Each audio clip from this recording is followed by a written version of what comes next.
The night Clara Whitmore signed away her life, she didn't cry. She couldn't afford to. At 18, sold like livestock to save a family name built on lies, she stood before Duke Rowan Ashford, a man whose reputation could freeze blood. No warmth in those eyes, no mercy in that voice, just cold terms. Silence, distance, obedience. She wasn't a bride. She was a transaction, a bandage over her father's debts. And as the carriage carried her toward that massive estate, Clara made herself a promise. She would survive this, whatever it took. Stay with me until the end of this story. Hit that like button and drop a comment telling me what city you're watching from. I want to see how far Clara's journey reaches. The Whitmore carriage rattled through iron gates that seemed designed to keep things in rather than out. Clara pressed her palm against the cold window, watching the Duke's estate unfold like something from a fever dream. Stone towers clawing at gray sky, gardens so precise they looked carved rather than grown, windows that reflected nothing back. Her mother's last words still echoed, "Smile when he looks at you, never complain, remember what's at stake." What's at stake? As if Clara could forget. Her father's gambling debts, her brother's commission, her sister's upcoming season, all balanced on Clara's shoulders, wrapped in white silk and handed over to a stranger. The carriage stopped. "Miss Whitmore." The footman's voice carried no warmth. "The Duke is waiting." "Of course he is." Clara stepped down, her shoes crunching on gravel that probably cost more than her entire wardrobe. The entrance hall stretched before her, marble floors, paintings of stern-faced ancestors, a staircase wide enough to march an army up. Everything gleamed, everything felt empty. "Miss Clara Whitmore," a butler announced, voice echoing off stone. And there he was. Duke Rowan Ashford stood near the fireplace, one hand resting on the mantel like he owned the flames themselves. Tall, broad-shouldered, face carved from the same cold stone as his house, dark hair, darker eyes, and an expression that gave away absolutely nothing. He didn't move when she entered, didn't smile, just looked at her the way someone might examine a horse they'd purchased sight unseen. "You're younger than I expected," he said finally. Clara lifted her chin. "I'm 18, legal age for this particular transaction." Something flickered in those eyes. Surprise, maybe? Or irritation, hard to tell. "Your father assured me you understood the terms." "I understand I'm here to save my family from ruin," Clara said. "I understand this marriage is purely contractual. I understand you expect silence and obedience in exchange for the considerable sum you paid to clear our debts." "Good." Rowan straightened and somehow managed to look even taller. "Then we won't waste time pretending this is something it's not." He crossed to a side table, poured amber liquid into a crystal glass. Didn't offer her one. "You'll have the West Wing," he continued, voice flat as winter ground. "Your rooms are prepared. You'll take meals in your chambers until I say otherwise. You'll attend social functions when required, smile appropriately, and say nothing that might embarrass this family name. You will not enter my private study, my chambers, or the East Corridor.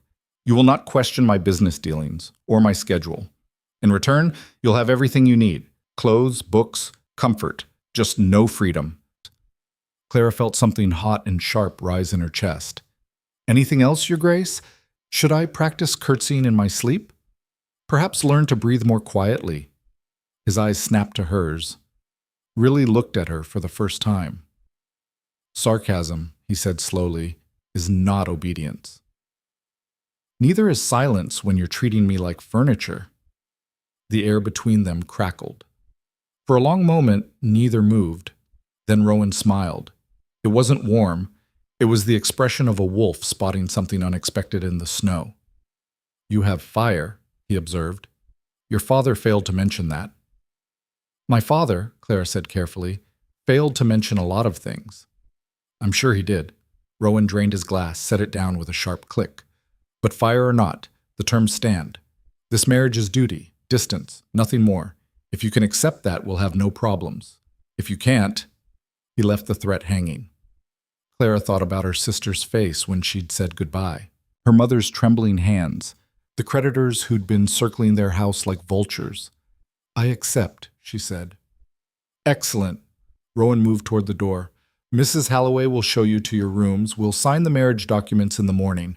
The ceremony is next week. Small affair, witnesses only. Any questions? About 1,000. Clara picked the safest one. Will you be at dinner? No. He paused at the threshold. I'm rarely at dinner, or breakfast, or anywhere you'll need to worry about. You'll barely see me, Miss Whitmore. I suggest you consider that a blessing. The door closed behind him with a sound like a coffin lid. Mrs. Halloway appeared moments later, a woman of 50-odd years with steel-gray hair and eyes that missed nothing. This way, miss. The West Wing was beautiful in the way museums are beautiful, lovely to look at, terrible to live in. Clara's chambers consisted of a bedroom larger than her family's entire parlor, a sitting room filled with furniture that had never been sat in, and a dressing room that echoed. Your trunks arrived earlier, Mrs. Halloway said, gesturing to Clara's modest luggage looking lost in the corner. I've assigned Mary as your lady's maid. She'll attend you in the morning. Thank you. Clara touched the bedpost, solid mahogany, probably older than she was. Mrs. Halloway, what's he like? Really? The housekeeper's expression didn't change. The Duke is a fair employer, demanding but fair. That's not what I asked. Mrs. Halloway moved to the window, adjusted curtains that didn't need adjusting. I've worked for the Ashford family for 30 years, miss. I've watched his grace grow from a boy who laughed to a man who doesn't.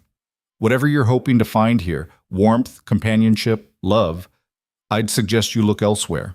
The Duke doesn't believe in such things. Not anymore. What changed him?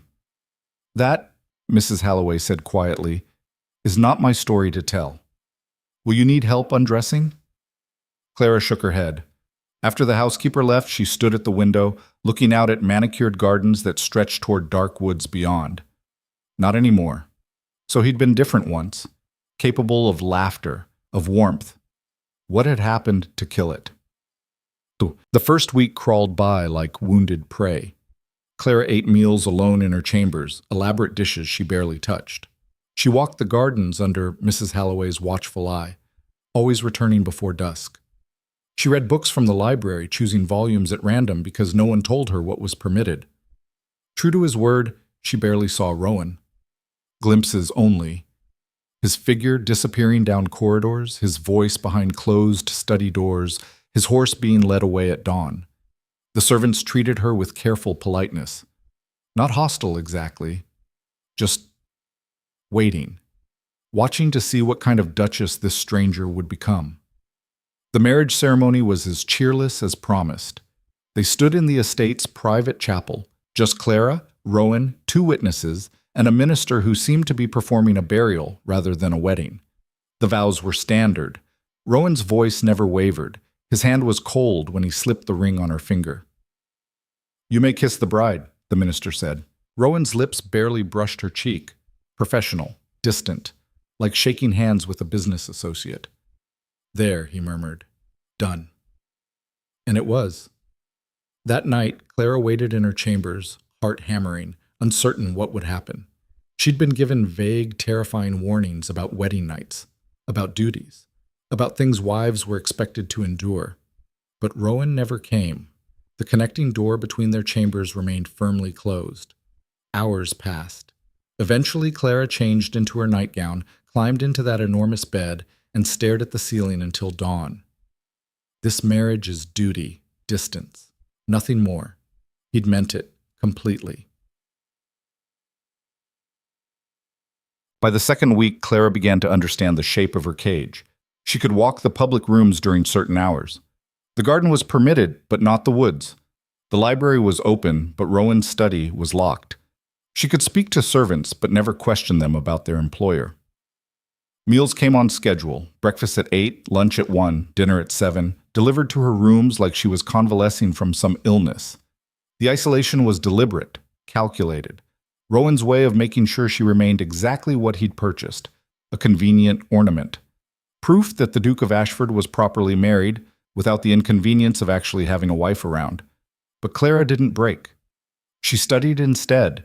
She learned the servants' names, their rhythms, their hierarchies, learned that Mrs. Halloway ran the household with military precision, that the groundskeeper, Thomas, favored the roses, that the young maid, Mary, was terrified of making mistakes. She learned the estate's geography, which corridors led where, which rooms were forbidden, which doors stayed locked. And she learned about Rowan through absence, the way his study lamp burned until 3 in the morning, the letters that arrived daily, carried by grim-faced couriers, the tension that rippled through the staff whenever his horse returned early. "He's expanding the mining operations," Mary whispered one morning while helping Clara dress. "That's where all the money is now. Dangerous work, though. One of the mines nearly collapsed last month." "Was anyone hurt?" Mary's face went pale. "I shouldn't have said anything. Please, Your Grace, don't tell him I gossip." "I won't," Clara promised. "But, Mary, does he visit those mines himself, or does he send men to do the dangerous work?" "Oh, he goes himself. Every month, regular as clockwork. Says a duke who won't face his own risks isn't worth the title." Mary paused. "He's hard, Your Grace. Cold as winter. But he's not a coward." Clara filed that information away. Not a coward, just empty. Khan. The first crack in the ice came 3 weeks into the marriage.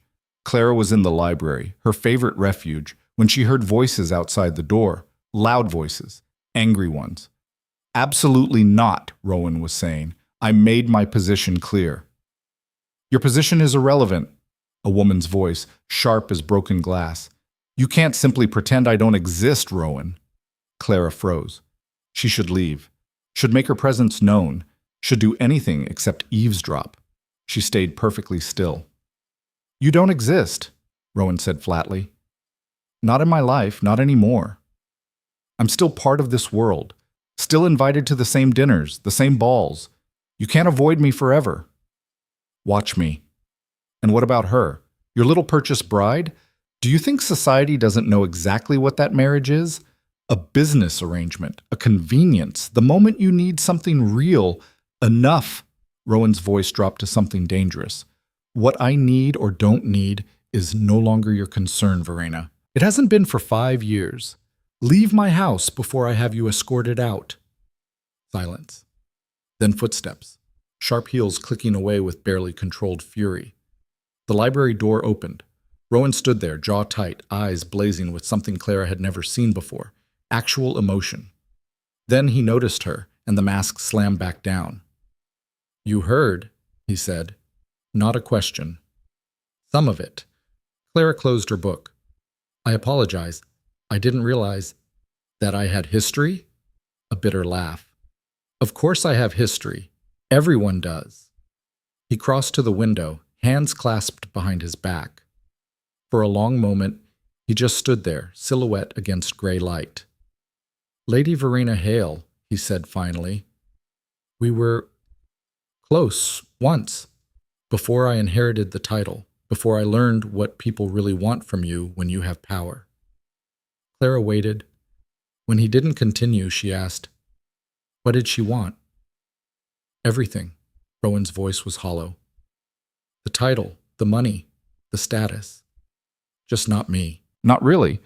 When she realized I wouldn't be controlled, wouldn't be shaped into her perfect puppet duke, she moved on to more pliable prospects. Except she expected me to wait, to come crawling back when I came to my senses. And you didn't. No. He turned and for the first time looked at Clara like she was a person instead of furniture. "I married you instead," which, I imagine, infuriated her. "Why tell me this?" "Because Verena is dangerous when angry, and she will try to hurt you to get to me." His expression hardened. "Stay away from her. If she approaches you at social functions, be polite but brief. Don't trust anything she says. Don't accept any invitations. And if she threatens you, tell me immediately." Clara stood, meeting his eyes. "Why would you care if she threatens me? This marriage is just duty and distance, remember? I'm barely more than a contract to you." Something flickered across Rowan's face, surprise maybe, or respect. "You're my wife," he said quietly. "That makes you my responsibility. I take my responsibilities seriously." "How reassuring," Clara said. "I'm a responsibility. Like maintaining the roof or paying the staff. Would you prefer I lie? Pretend this is some grand romance?" "I'd prefer you treat me like a human being instead of an acquisition." They stared at each other, tension crackling between them like lightning before a storm. Then Rowan did something unexpected. He laughed. Actually laughed, brief and rough, like he'd forgotten how, but genuine. "You're not what I expected," he admitted. "You keep saying that." "Because you keep surprising me." He moved toward the door, then paused. "There's a dinner party next Friday, major donors for the mining operation. You'll need to attend." "Will I be allowed to speak?" Clara asked dryly. "Or should I practice ornamental silence?" That almost smile again. "You can speak, just try not to eviscerate anyone. Some of these men have fragile egos." "I'll restrain myself." "See that you do." He left, footsteps fading down the corridor. Clara sank back into her chair, heart racing. That was the longest conversation they'd had since the wedding. The first time he'd looked at her like she was real. The first crack in the ice. The next few days brought subtle changes. Rowan didn't suddenly become warm or present, but he stopped avoiding the dining room entirely. Twice that week, Clara found him there for breakfast, reading correspondence while eating methodically. They didn't talk much, small exchanges only. "Coffee?" "Thank you." "The gardens look well maintained." Thomas takes pride in his work. Careful, formal, but not hostile. Clara took what she could get. She also began testing boundaries. One afternoon, she walked further into the gardens than usual, following a stone path toward the woods. A groundsman appeared almost immediately. "Your Grace, Mrs. Halloway says the woods aren't safe." "Why not?" He looked uncomfortable. "Old hunting grounds, ma'am. Traps that might not be cleared. Best to stay in the gardens proper." Clara smiled sweetly. "I'll be careful." She kept walking. Behind her, she heard rapid footsteps, the groundsmen hurrying to inform Mrs. Halloway, no doubt. Sure enough, the housekeeper intercepted her before she reached the tree line. "Your Grace, I must insist. I'm just walking, Mrs. Halloway, not staging an escape." "Nevertheless, His Grace has rules about—" "His Grace," Clara said calmly, "isn't here, and I'm not foolish enough to wander into actual danger. But I won't be confined to manicured paths like a child, either. Is that clear?" Mrs. Halloway's expression shifted slightly, something that might have been approval. "Very clear, Your Grace." A pause. "Perhaps if you stayed within sight of the house." "That seems reasonable." It was a small victory, but victories counted, even small ones. That evening, Rowan appeared at dinner again.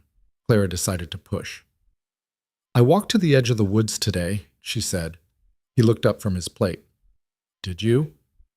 Mrs. Halloway was concerned. Something about old hunting traps. "There are no traps." Rowan cut his meat with precise movements. "But there are cliffs." "The estate borders a ravine, one. Easy to miss until you're at the edge. 2 children died there 15 years ago, trespassers from the village. Since then, we discourage wandering." "Oh." Clara felt her confidence deflate. "I didn't know."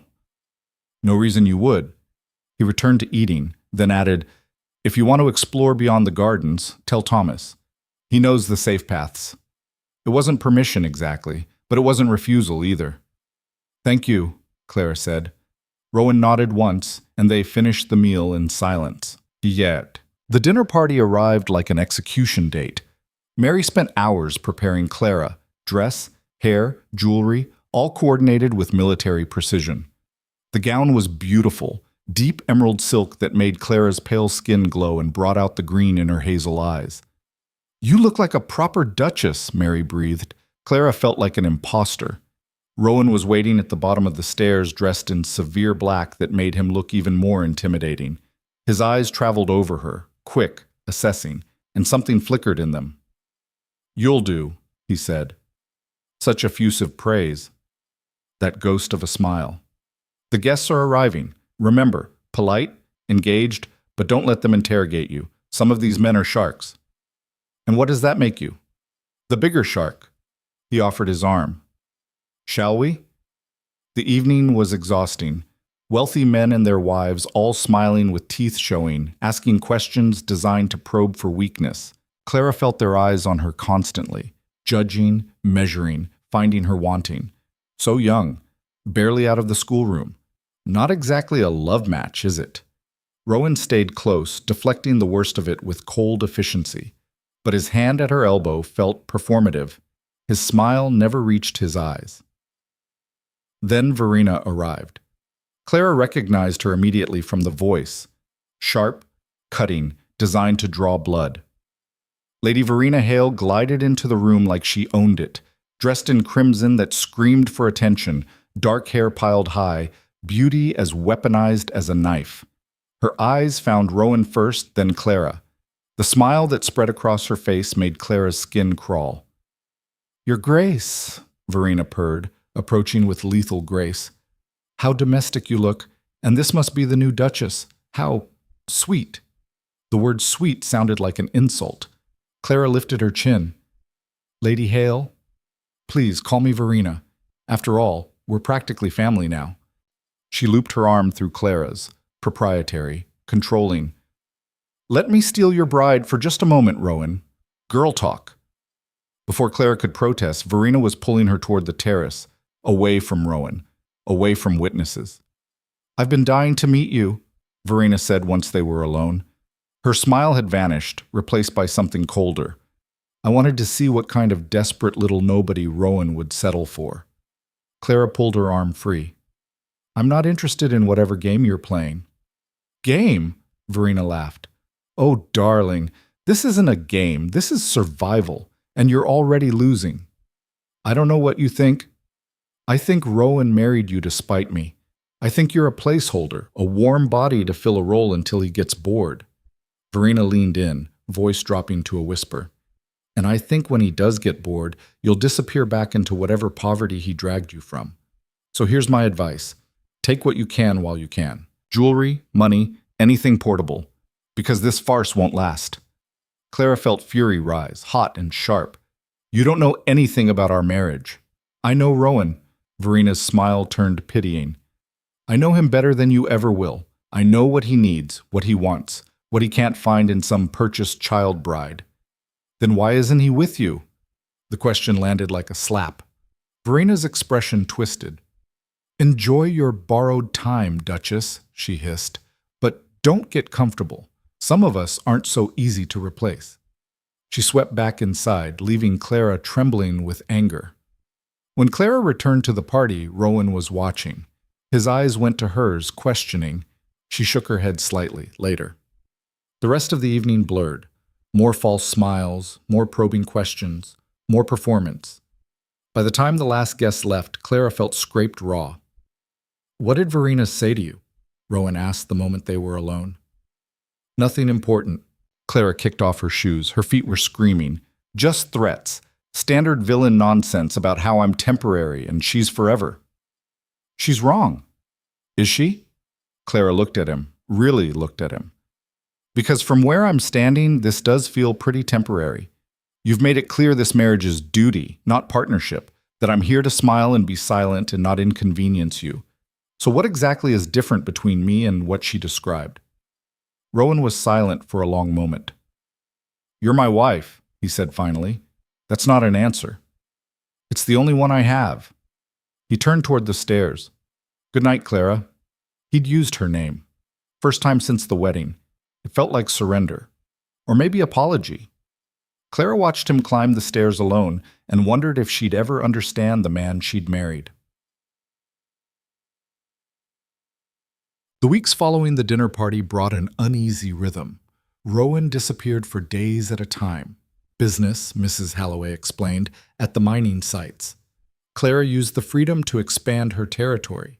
She befriended more servants, learning their stories, earning small smiles and real conversation. She explored the estate grounds with Thomas as guide, discovering hidden gardens and forgotten follies. And she started taking control. It began small. Clara noticed the household accounts were chaotic, expenses approved without review, supplies ordered haphazardly, waste everywhere. Mrs. Halloway was efficient, but spread too thin. "May I help?" Clara asked one afternoon, finding the housekeeper drowning in paperwork. Mrs. Halloway looked skeptical. "It's not necessary, Your Grace." "Perhaps not, but I have time, and you clearly don't. Let me review the vendors at least." Fresh eyes might catch redundancies.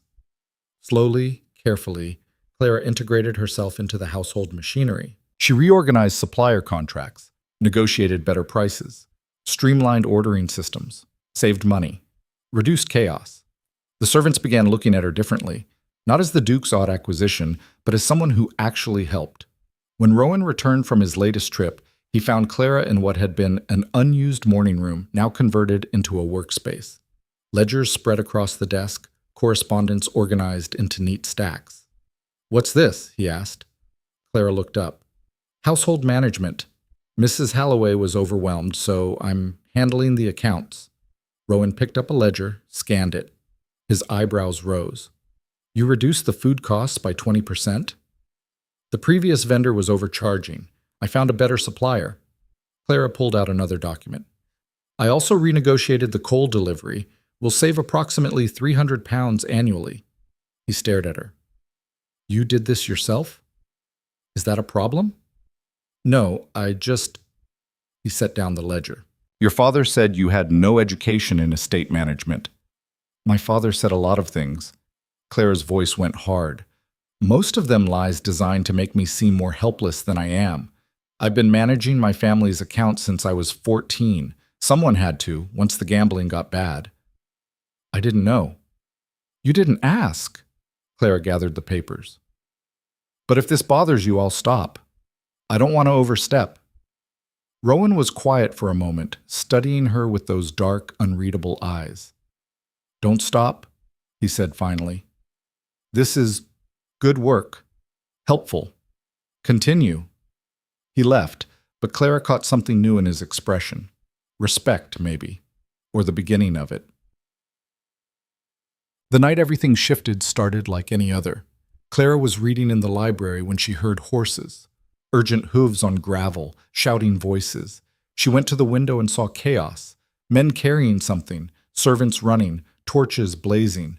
Mrs. Halloway burst into the library, face white. "Your Grace, there's been an accident at the mines. His Grace is—" She swallowed hard. "He's injured. They're bringing him in now." Clara's heart stopped. "How bad?" "I don't know. The foreman says there was a collapse. Please, Your Grace, Dr. Garrison is on his way, but until then—" Clara was already moving. She reached the entrance hall as they carried Rowan in. He was conscious but bloody, face streaked with dirt and something darker. His left arm hung at an odd angle. A massive bruise spread across his ribs, visible through his torn shirt. "Careful," the foreman was saying. "Careful." He took a beam to the side when the support gave. "Put him in the study," Clara ordered, voice steady despite her racing heart. "It's closest. Someone bring clean water, bandages, whiskey. Move." The servants scattered. They laid Rowan on the sofa, and Clara got her first clear look at the damage. Bad. Not fatal, but bad. "Your Grace," she said, kneeling beside him. "Can you hear me?" Rowan's eyes focused on her. "Clara." His voice was rough. "Shouldn't be here." "Where should I be? Upstairs, maintaining proper distance?" She grabbed the water a maid brought, started cleaning blood from his face. "Tell me what hurts." "Everything." A weak attempt at humor. Then he winced. "Ribs, left side, arms, probably broken." "What happened?" "Inspecting. New shaft. Support beam rotted. Gave way." He tried to sit up, gasped in pain. 4 men. Trapped below. Told them, get them out first." "You idiot," Clara said, voice shaking. "You could have been killed." "Part of the job. The job is managing the mines, not diving into collapsing tunnels. Not how I operate." The doctor arrived, took over with professional efficiency. Clara stepped back, watched Dr. Garrison set the broken arm, wrap the ribs, stitch a gash above Rowan's eye.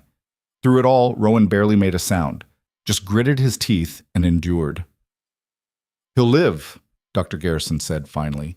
"But he needs rest. No travel for at least 2 weeks. The ribs need to heal." "I'll make sure," Clara said. After the doctor left, after the servants had been dismissed and the house had quieted, Clara returned to the study. Rowan was still on the sofa, bandaged and bruised, staring at the ceiling. "You should be in bed," she said. "Can't make—" The stairs. Clara grabbed a blanket from the chair. Then I'll stay here tonight. Make sure you don't do anything stupid like trying to stand. You don't have to. I know I don't have to. She settled into the chair beside the sofa. But I'm going to anyway, so save your breath and rest. Rowan looked at her for a long moment. Why? Why what? Why care? This marriage is just duty, distance, remember? Clara met his eyes. Maybe I'm tired of distance. Maybe I'm tired of pretending we're strangers who happen to share a name. Maybe... She paused. Maybe I'm starting to think you're worth caring about, even when you're being an idiot. Something cracked in Rowan's expression.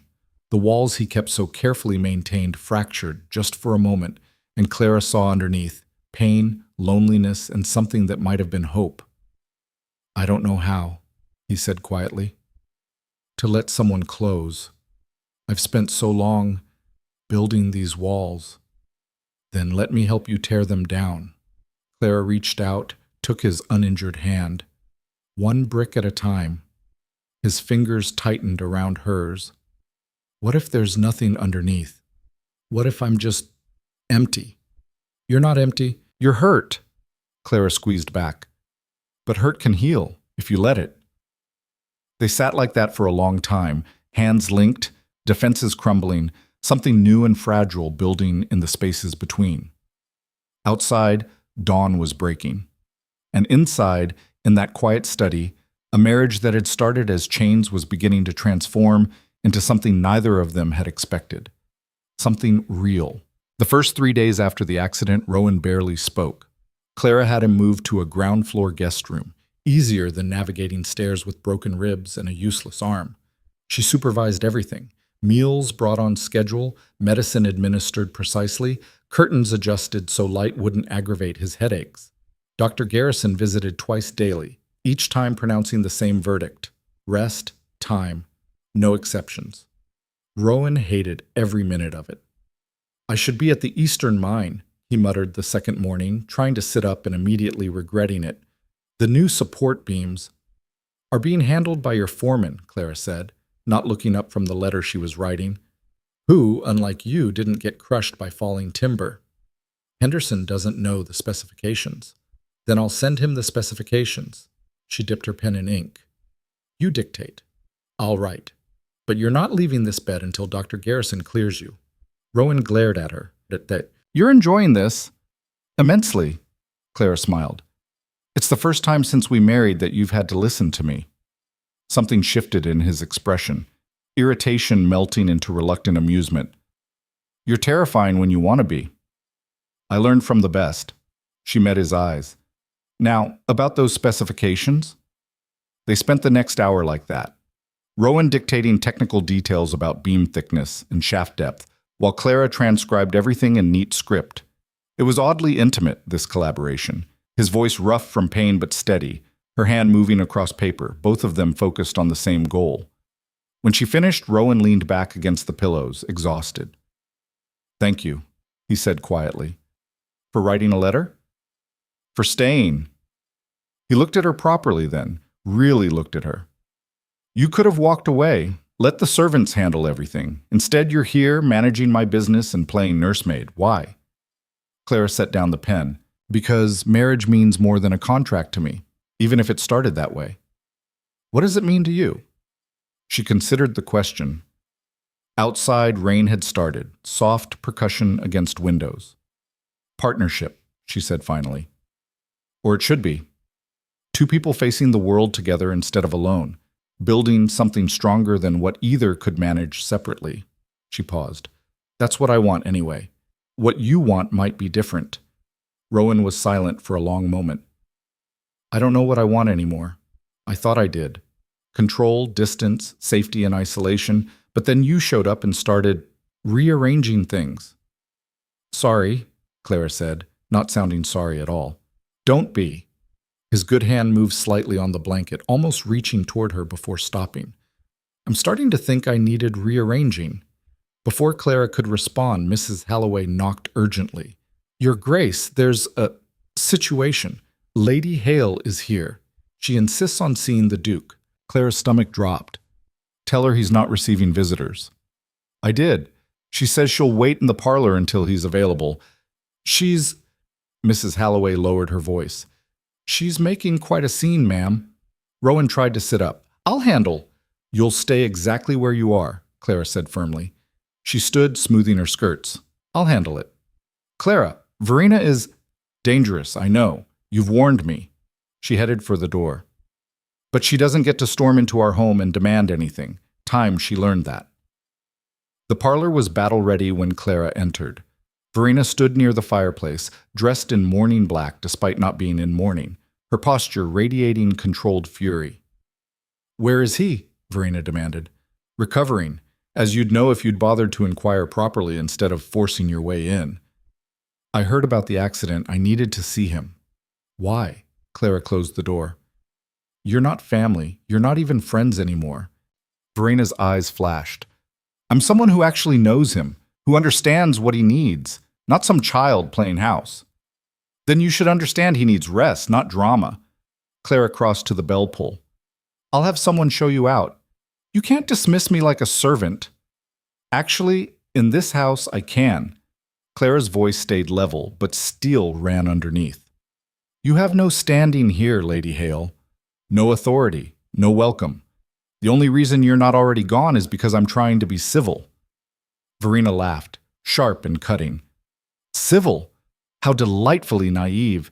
Do you have any idea what people are saying about your little marriage? I'm sure you're about to tell me.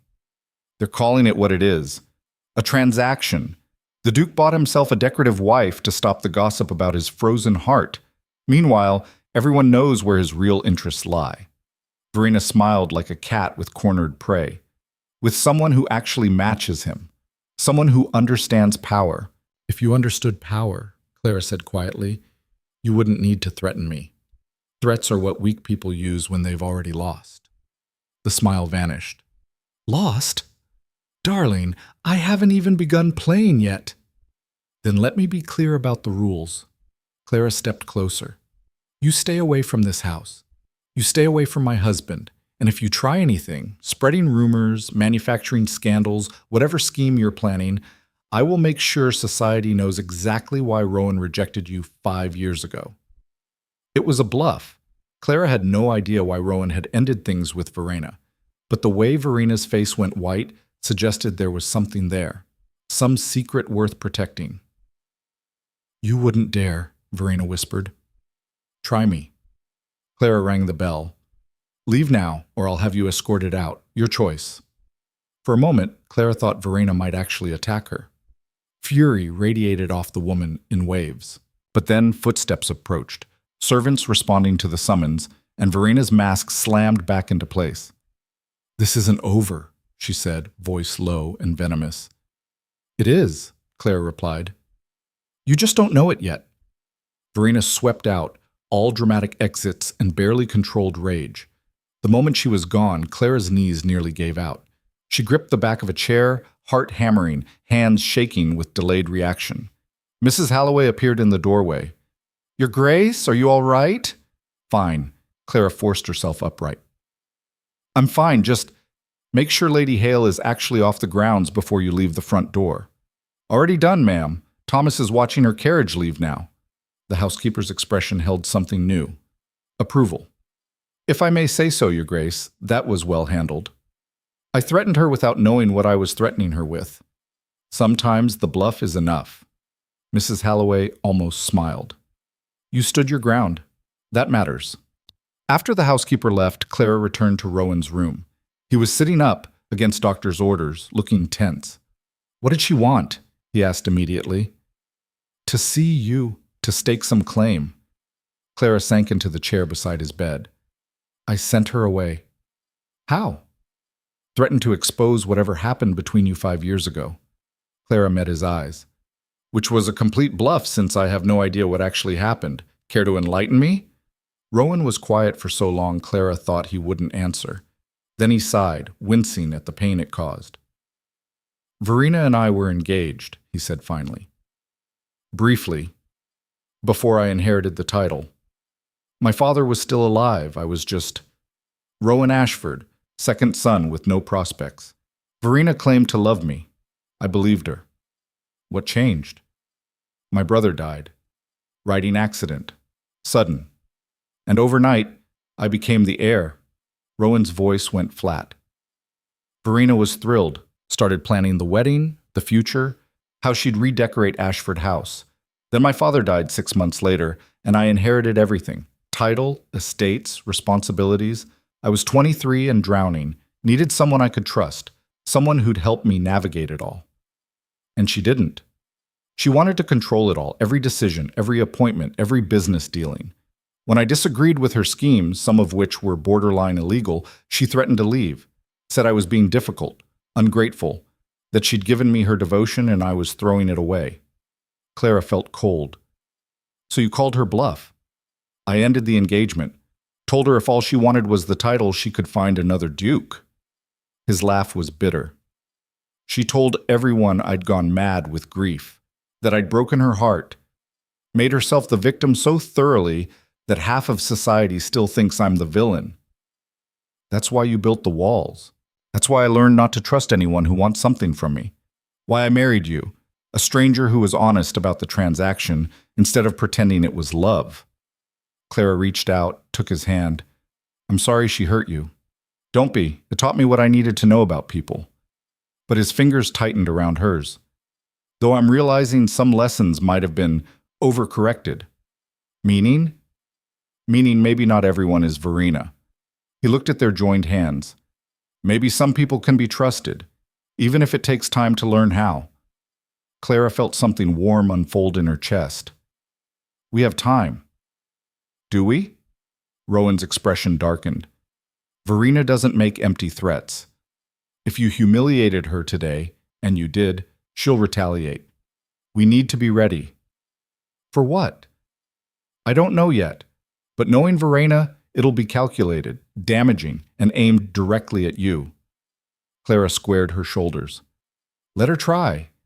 But even as she said it, unease curled in her stomach. She'd made an enemy today. A powerful, vengeful enemy who knew how society worked and how to weaponize it. The question wasn't if Verena would strike back. It was when. The answer came 3 days later. Clara was in her makeshift office when Mary burst in, face white, holding a newspaper. Your Grace, you need to see this. The gossip column. Anonymous, of course, but clearly written by someone with access to high society. And the target was unmistakable. One wonders about the sudden marriage between a certain duke and his remarkably young bride. Sources close to the family suggest the arrangement was purely financial, a desperate father selling his daughter to cover gambling debts. More troubling still, whispers indicate the new Duchess has already overstepped her position, dismissing long-standing household staff and attempting to manage business affairs well beyond her understanding. One can only hope His Grace realizes his error before more damage is done. It went on. Paragraph after paragraph of carefully worded poison, each line designed to make Clara look grasping, incompetent, and inappropriate. It's lies, Mary said fiercely. You haven't dismissed anyone. You've helped everyone. Doesn't matter if it's true. Clara's hands shook as she set down the paper. It's in print. People will believe it. Mrs. Halloway appeared, grim-faced. The other servants are talking, Your Grace. Some of the newer staff are worried. They're asking if their positions are secure. Of course they're secure. I haven't… Clara stopped, took a breath. Gather everyone in the main hall. I'll address them directly. 20 minutes later, Clara stood before the assembled household staff, maids, footmen, groundskeepers, cooks, all looking nervous and uncertain. You've seen the newspaper, she said without preamble. The rumors about dismissals and chaos. I want to be absolutely clear. They're false. No one is being dismissed. No positions are in danger. What I have done is reorganize our accounts to eliminate waste and improve efficiency. If that threatens anyone, it should be dishonest suppliers, not loyal staff. A murmur ran through the crowd, some relief, some remaining doubt. Thomas, the groundskeeper, stepped forward. Begging your pardon, Your Grace, but there's more talk than just dismissals.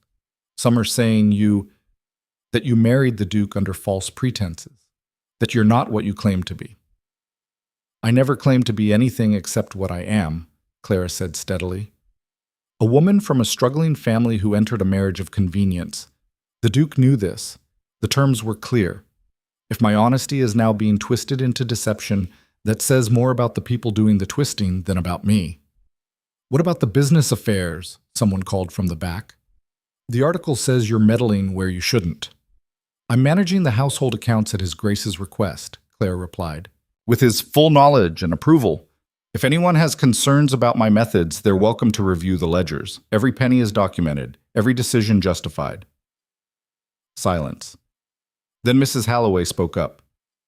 I've worked with Her Grace directly, the housekeeper said, voice carrying authority. She's reduced waste, improved systems, and saved this estate considerable money. Anyone suggesting otherwise is either ignorant or malicious. One by one, other voices joined in. The cook praising Clara's reasonable approach to menu planning, Mary describing how Clara had helped her learn to read during quiet afternoons, Thomas mentioning that Clara actually listened when he explained the gardens instead of just issuing orders. Clara felt her throat tighten. She'd been so focused on survival, on building her place here, that she hadn't realized she'd actually built something. Loyalty, respect, maybe even affection. Thank you, she said when the voices quieted. All of you. I know this is uncomfortable. These rumors won't be the last. But I promise you this, I will not let lies destroy what we're building here, and I will protect every person in this household to the best of my ability. The staff dispersed slowly, most looking reassured. But Clara knew the damage was done. Doubt had been planted. And in London's social circles, doubt spread like disease. She found Rowan in his room, reading the same newspaper article, face carved from stone. Verena, he said simply. Has to be. The details are too specific. Someone with inside knowledge. Or someone bribing servants. Rowan crumpled the paper. This is my fault. I should have anticipated. You were injured and recovering. You're not responsible for her vindictiveness. Clara sat on the edge of his bed. But we need to respond. Staying silent makes us look guilty. Any response plays into her hands. She wants a reaction, public drama. So we give her the opposite. An idea was forming in Clara's mind. Risky, possibly insane, but bold. We host an event. Here. Something big enough that people can see for themselves what kind of household we run. Let them meet me, judge me directly instead of through gossip columns. Rowan stared at her. You want to invite London society into our home while we're under attack? I want to control the narrative instead of letting Verena write it. Clara's pulse raced. Think about it. A proper ball or dinner party. We show them a unified front, a well-run estate, a marriage that's working. A marriage that's barely 3 months old and started as a business arrangement. A marriage that's evolving into something more. Clara held his gaze. Unless I'm wrong about that. Rowan's expression shifted, something vulnerable breaking through the usual control. You're not wrong. Then we show them that. Not through words, but through action. Through how we handle this together. It's dangerous. If anything goes wrong, then we handle it together, Clara repeated. But I refuse to hide. Refuse to let her win by making us afraid. Rowan studied her for a long moment. Then slowly, he smiled. A real smile, not the ghost of one. All right, he said. We'll host an event, but on one condition. What? I lead the first dance with you, in front of everyone. Make it absolutely clear where I stand. Clara's heart skipped. You can barely stand at all. Your ribs will be healed enough by then if we schedule it properly. He reached out, took her hand. I'm done hiding, Clara. Done pretending this marriage is just duty. If we're doing this, we're doing it right. The warmth in her chest expanded into something that felt dangerously close to joy. Then we do it right. They spent the next week planning. Guest lists, menu selections, music arrangements. Doctor. Garrison reluctantly cleared Rowan for light activity. No heavy lifting, no sudden movements, but he could manage an evening event if he was careful. Clara threw herself into preparations with fierce determination. This wasn't just a party, it was a statement, a line drawn in the sand. The invitations went out with the Ashford seal and both their signatures, formal, dignified, impossible to ignore. Most responses were acceptances. Curiosity alone would bring half of London. The other half would come to watch the drama unfold. Only one response made Clara's blood run cold. Lady Verena Hale had accepted with particular enthusiasm, added a handwritten note expressing her delight at seeing the young Duchess in her natural element. "She's coming to sabotage us," Clara said, showing Rowan the note. "Let her try." His voice was steel. "We'll be ready." But the night before the event, Clara lay awake, anxiety gnawing at her. What if she'd miscalculated? What if this backfired spectacularly? What if Verena had something planned that Clara hadn't anticipated? A soft knock on the connecting door between their chambers. Clara sat up. "Come in." Rowan entered, still moving carefully, but much stronger than weeks ago. He wore a dressing gown, hair disheveled, looking more human than she'd ever seen him. "Can't sleep?" he asked. "Too busy imagining disasters." He crossed to the window seat, lowered himself down with only a slight wince. "Join me." Clara wrapped a shawl around her shoulders and sat beside him. Outside, the moon hung full and bright over the gardens. "I used to sit here as a child," Rowan said quietly. "When my father would rage about something and the house felt too small to breathe in, I'd watch the gardens and imagine escaping to somewhere quiet." "Did you ever escape?" "No. Duty always called me back." He looked at her. "I spent so long trying to be what everyone expected. The perfect heir, the controlled duke, the man who needed nothing from anyone. It was exhausting, lonely, but safe. And now? Now you've ruined safe for me." A slight smile. "You walked into this prison I'd built and started opening windows, letting light in, making me remember what it felt like to want something more than just survival." Clara's breath caught. "What do you want?" "This." His hand found hers in the darkness. "Whatever this is becoming, it terrifies me, but I want it anyway." "I'm scared too," Clara admitted. "Tomorrow could destroy everything. Verena could—" "Verena has already lost," Rowan interrupted. "She just doesn't know it yet. Because whatever happens tomorrow, whatever she tries, you and I face it together. That's something she'll never understand. She only knows how to fight alone." Clara leaned her head against his shoulder. He tensed for a moment, then relaxed, his arm coming around her carefully. They sat like that until dawn, two people who'd started as strangers, learning how to be something more. The day of the event arrived like a storm on the horizon. The house transformed, flowers everywhere, candles blazing, musicians tuning instruments in the ballroom. Servants moved with practiced efficiency, every detail perfect. Clara dressed with Mary's help, a gown of midnight blue that made her skin glow, her hair arranged in elegant curls, the Ashford diamonds at her throat. She looked older, dignified, every inch a duchess. "You're beautiful, Your Grace," Mary breathed. "I'm terrified." "That too." Mary squeezed her hand. "But you'll be brilliant. I know it." Rowan waited at the bottom of the stairs, dressed in formal black, looking like the duke he was supposed to be. But when he saw Clara descending, something in his expression shifted, softened. "You'll steal the breath from every man in the room," he said quietly. "I only need to steal it from one." His hand found hers, squeezed. "Ready?" "No, but let's do it anyway." The guests arrived in waves. Clara stood beside Rowan, greeting each one, smiling until her face hurt. Some were genuinely kind. Others watched with calculating eyes, already forming judgments. And then Verena arrived. She swept in like darkness made flesh, dressed in blood-red silk, diamonds dripping from her throat and wrists. Every eye turned to her. She'd planned it that way. "Your Graces," she purred, stopping before them. "What a lovely event. So intimate." "Lady Hale," Rowan said, voice ice. "How kind of you to come." "I wouldn't miss it," Verena's eyes fixed on Clara. "I'm dying to see how our young Duchess handles such a complex social occasion. It's so different from, what was it? Oh yes, managing household accounts." The nearby guests went silent, sensing blood in the water.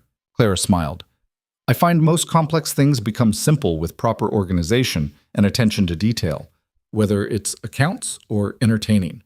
Though I suppose some people prefer chaos. It's easier to hide mistakes that way." Direct hit. Verena's smile turned brittle. "How quaint. I'm sure your experience has been invaluable." She turned to Rowan. I do hope you'll save me a dance, Your Grace, for old time's sake. I'm afraid my first dance is promised, Rowan said, and my second, third, and fourth. My wife has monopolized my entire evening. The way he said my wife, with possession and pride, made Clara's heart race. Verena's mask cracked slightly. How devoted. We'll see how long that lasts. She glided away, leaving frost in her wake. That was a warning shot, Clara murmured. Let her fire away. Rowan's hand tightened on hers. She has no ammunition that matters. But as the evening progressed, Clara noticed Verena working the room like a chess master, speaking to guests in clusters, leaning in with confidential whispers, spreading poison with surgical precision. And then Clara saw it. Verena slipping something to a servant. Money changing hands. The servant, one of the newer hires, someone Clara didn't know well, pocketing the coins and nodding. Her stomach dropped. Whatever Verena had planned, it was happening now. Clara caught Mrs. Halloway's eye, gestured subtly. The housekeeper appeared at her elbow moments later. That man, Clara whispered, indicating the servant. The one near the champagne table. Who is he? Mrs. Halloway's expression went grim. New hire. Started last week. I had concerns, but we were short-staffed for the event. Find him, now, and check what he's doing. But before Mrs. Halloway could move, a scream cut through the ballroom. Lady Pemberton, one of London's most influential matrons, stood clutching her throat. My necklace! Someone's stolen my necklace! Chaos erupted. Guests murmuring, guards called, Lady Pemberton growing hysterical, and Verena standing in the center of it all, watching with barely concealed satisfaction. This was it. The sabotage. The moment Verena had orchestrated. Clara's mind raced. If the necklace was found in her possession, or worse, hidden somewhere that implicated her, the scandal would destroy everything. Verena had probably paid that servant to plant it somewhere damning. She had to act, had to take control before Verena's plan fully unfolded. Clara stepped forward, voice carrying across the ballroom. Everyone, please calm down. I'm sure there's an explanation. An explanation? Lady Pemberton shrieked. My diamonds are gone, stolen under your roof. Then we'll find them. Clara turned to the guards. Search the entire house. Every room, every corner. I want those diamonds found. Your Grace, one guard said hesitantly. That could take hours. Perhaps we should search specific areas first? Translation. Let's search you and your chambers. Exactly what Verena wanted. Search everywhere, Clara repeated firmly. Starting with the servants' quarters and working outward. And no one leaves until we've resolved this. Verena stepped forward. How thorough. Though one wonders if perhaps the search should begin closer to home. After all, these are trying financial times for some families. The implication hung in the air like a noose. Clara felt fury rise, hot and sharp. But before she could respond, Rowan moved to her side. Lady Hale, he said quietly, dangerously, if you're accusing my wife of theft, I suggest you say so directly, so I can respond with appropriate legal action. The room went dead silent. Verena paled. I would never. Then perhaps you should choose your implications more carefully. Rowan's voice could have frozen hell. Now, the search will proceed as my wife directed.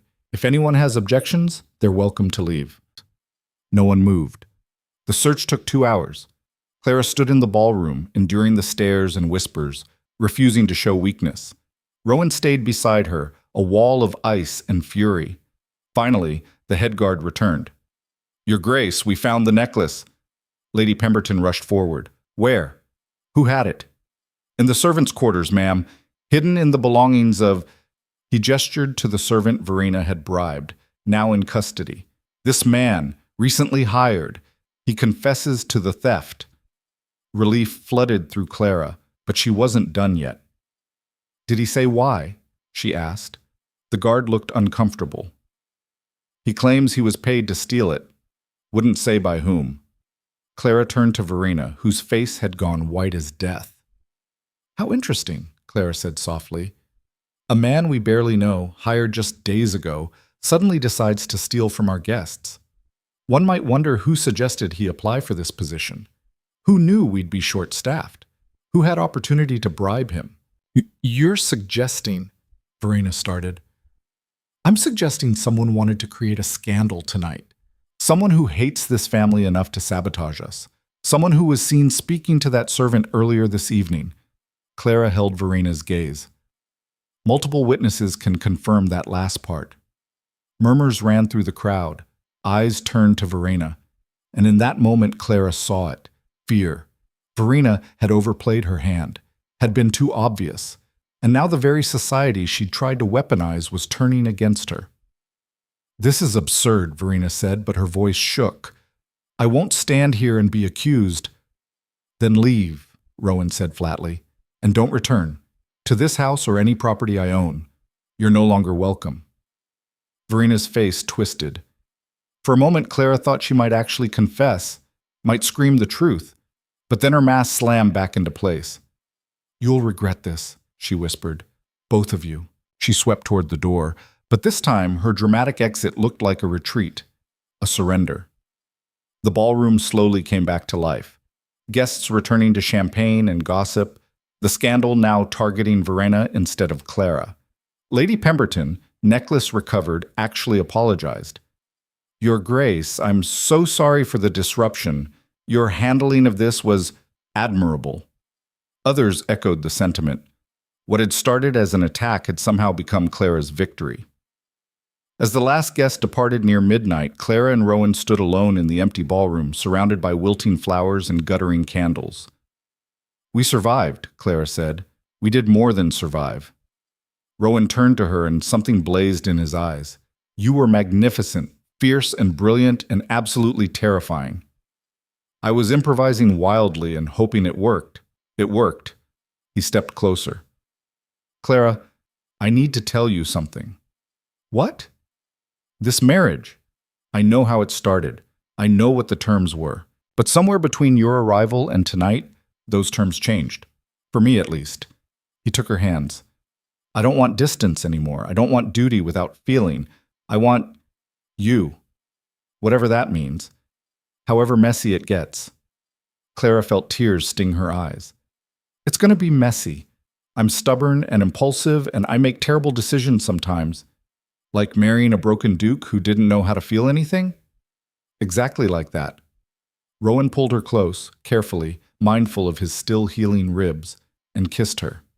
Really kissed her. Not the brief brush from their wedding, but something real and deep and full of promise. When they finally broke apart, Clara was breathless. So what now? She whispered. Now, Rowan said, we rebuild. Together. No more walls. No more distance. What about Verena? She'll retaliate. Let her. She's lost her power over me. His hand cupped Clara's face. And whatever she tries next, we'll face it the way we faced tonight, side by side. Clara leaned into his touch, feeling something settle in her chest. Safety. Belonging. Home. But even as she relaxed into his arms, a whisper of unease remained. Verena had been defeated tonight, yes, but cornered enemies were the most dangerous kind. And something in Verena's parting words, that whispered threat, suggested this war was far from over. The unease proved justified exactly 6 days later. Clara was reviewing supply orders in her office when Thomas burst through the door, mud-streaked and breathless.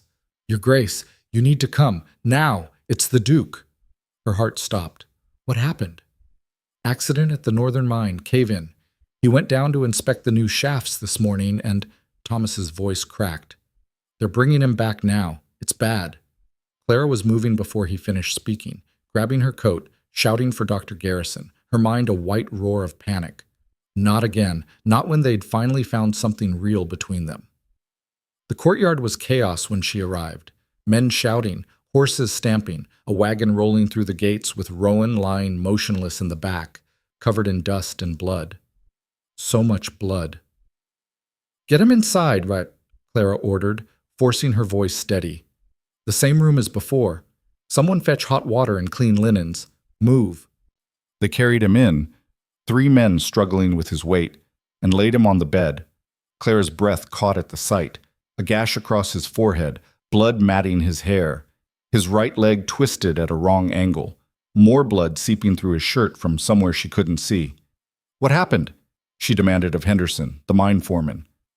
Support beam failed, Your Grace. Whole section came down. His Grace was checking the new reinforcements when it gave way. Pushed 2 men clear before it hit him. Henderson's hands shook. Saved their lives. Nearly cost him his own. Of course he had. Of course Rowan had put himself in danger to save others. It was exactly what he'd do. Dr. Garrison arrived, took one look at Rowan, and his expression went grim. Everyone out, he said, except Her Grace, if she can assist without fainting. I won't faint, Clara said, rolling up her sleeves. The next hour was a nightmare. Doctor Garrison working with brutal efficiency, setting the broken leg, stitching the head wound, probing for internal injuries while Rowan drifted in and out of consciousness, gasping in pain. 3 ribs cracked, the doctor muttered. Possible internal bleeding. The leg's a clean break at least. But his head, that's the real concern. He needs to wake up properly. Stay alert. If he slips into deep unconsciousness, we could lose him. What can I do? Claire asked, hands sticky with Rowan's blood. Keep him awake. Talk to him. Don't let him drift. I'll be back in 2 hours to check on him. Dr. Garrison packed his instruments. If his condition worsens, fever, confusion, anything, send for me immediately. After the doctor left, Clara pulled a chair close to the bed and took Rowan's hand. His eyes flickered open, unfocused, pain-glazed. Clara? I'm here. She squeezed his fingers. You're home. You're safe. The men, Henderson said, they got out? Everyone got out because of you, you idiot. Tears burned her eyes. You nearly got yourself killed. Part of the job. A weak attempt at a smile. You keep calling me an idiot because you keep proving me right. She wiped her eyes roughly. You can't keep doing this, Rowan. Throwing yourself into danger. What if next time had to? His grip tightened. Can't ask men to risk what I won't. That's not leadership. It's not leadership if you're dead. Would you care if I died? Claire's throat closed. Yes, you bastard. I'd care. He managed an actual smile then, small and pained but real.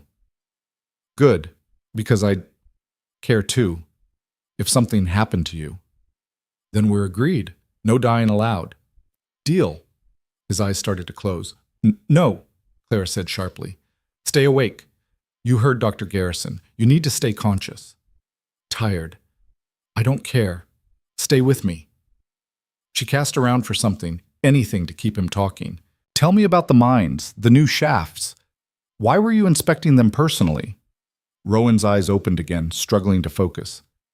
Henderson reported instability. Needed to see for myself. Can't trust secondhand information when men's lives at stake. And the beam just failed? Shouldn't have. New lumber, properly treated. His brow furrowed. Doesn't make sense, unless what? Unless someone wanted it to fail. His hand moved to his chest, wincing. Verena asked questions about the mines a few weeks ago. Thought she was just being spiteful. But what if ice flooded Clara's veins? You think she sabotaged the mine? Don't know. Can't prove. But the timing... His eyes met hers. She threatened us. Said we'd regret humiliating her. What if this is how she retaliates? Clara's mind raced. Verena had the connections, the money, the vindictiveness. But to actually sabotage a mine, to risk killing workers just to hurt Rowan? We need proof, she said. Can't investigate from bed. No, but I can. Clara stood. You stay awake. I'll be back in 10 minutes. If you fall asleep before then, I swear You'll what? A flicker of amusement. Something terrible. Stay awake. She found Henderson in the servants' hall drinking whiskey with shaking hands. Tell me about the beam, Clara said without preamble. Every detail. Henderson looked up, startled. Your Grace, I don't think... The Duke thinks it might have been sabotage. I need to know if that's possible. The foreman's expression changed, went hard. I wondered about that myself. The beam was new, like I said, inspected just last week, should have held for years. But when I looked at the break point, he set down his glass. It wasn't a clean failure. Looked like someone had weakened it first, cut partway through, then concealed it. Could you prove that? If I had the beam itself, maybe. But it's buried under tons of rubble now. Would take weeks to excavate. Then we find another way. Clara's mind worked furiously. Who had access to the mine? Who could get in to sabotage a support beam without being noticed? Anyone with money to bribe a guard, or someone who knew the shift schedules. Henderson paused. There was a gentleman asking questions about the northern mine a few days back, claimed to be a potential investor. I thought it was odd. The Duke handles all investment discussions personally, but the man had credentials. What did he look like? Tall, thin, dark hair, well-dressed, had a scar here. Henderson touched his left cheek. Clara didn't recognize the description, but she'd bet anything Verena knew someone who matched it. If he comes back, detain him. Don't let him leave the property. She headed for the door, then turned back. And Henderson? Postguards at all the mines. No one gets in without explicit authorization from me or the Duke. Understood? Yes, Your Grace. Clara returned to Rowan's room to find him fighting to stay conscious, eyes half closed. Still here, he muttered when she entered. Good. She sat back down, took his hand. Henderson confirms the beam was sabotaged, and there was a stranger asking questions about the mine a few days ago. Rowan's jaw tightened. Verena's doing. We don't have proof yet, but we will. Clara leaned closer. I'm posting guards, increasing security. She won't get another chance. She's dangerous, Clara. More than I realized. If she's willing to kill to hurt me, then we're at war. Clara's voice was steel. And I don't plan to lose. For the next 2 days, Clara barely left Rowan's side. She kept him awake through sheer force of will, talking about everything and nothing, reading to him when conversation exhausted him, arguing when he got stubborn about medication. Doctor. Garrison pronounced him stable but ordered strict bed rest. Another injury like this could kill him. His body needs time to heal. But Rowan was the worst patient imaginable. Restless, frustrated, trying to work from bed until Clara physically removed the papers from his reach. You're impossible, she said, exasperated. I'm responsible for nothing right now except healing. Henderson can manage the mines. I can handle the estate. You need to rest. I hate being helpless. You're not helpless. You're recovering. There's a difference. Clara sat on the edge of his bed, carefully avoiding his injured leg. Let people help you for once. It won't kill you. Might. But he was smiling slightly. You're very bossy when you want to be. I learned from the best. I was never bossy. I was authoritative. You were tyrannical. There's a difference. He laughed, then winced. Don't make me laugh. Hurts. Then stop being amusing. They fell into silence. Outside, rain drummed against windows. Inside, the fire crackled softly. Clara, Rowan said quietly, what you said before, about caring if I died. Did you mean it? She looked at him, really looked at him, bruised and battered, vulnerable in a way she'd never seen, but still unmistakably Rowan. Still the man who'd started as a stranger and become everything. Yes, she said simply. I meant it. I'm not easy to care about. I'm cold and distant and terrible at letting people close. You're getting better. Because of you. His hand found hers.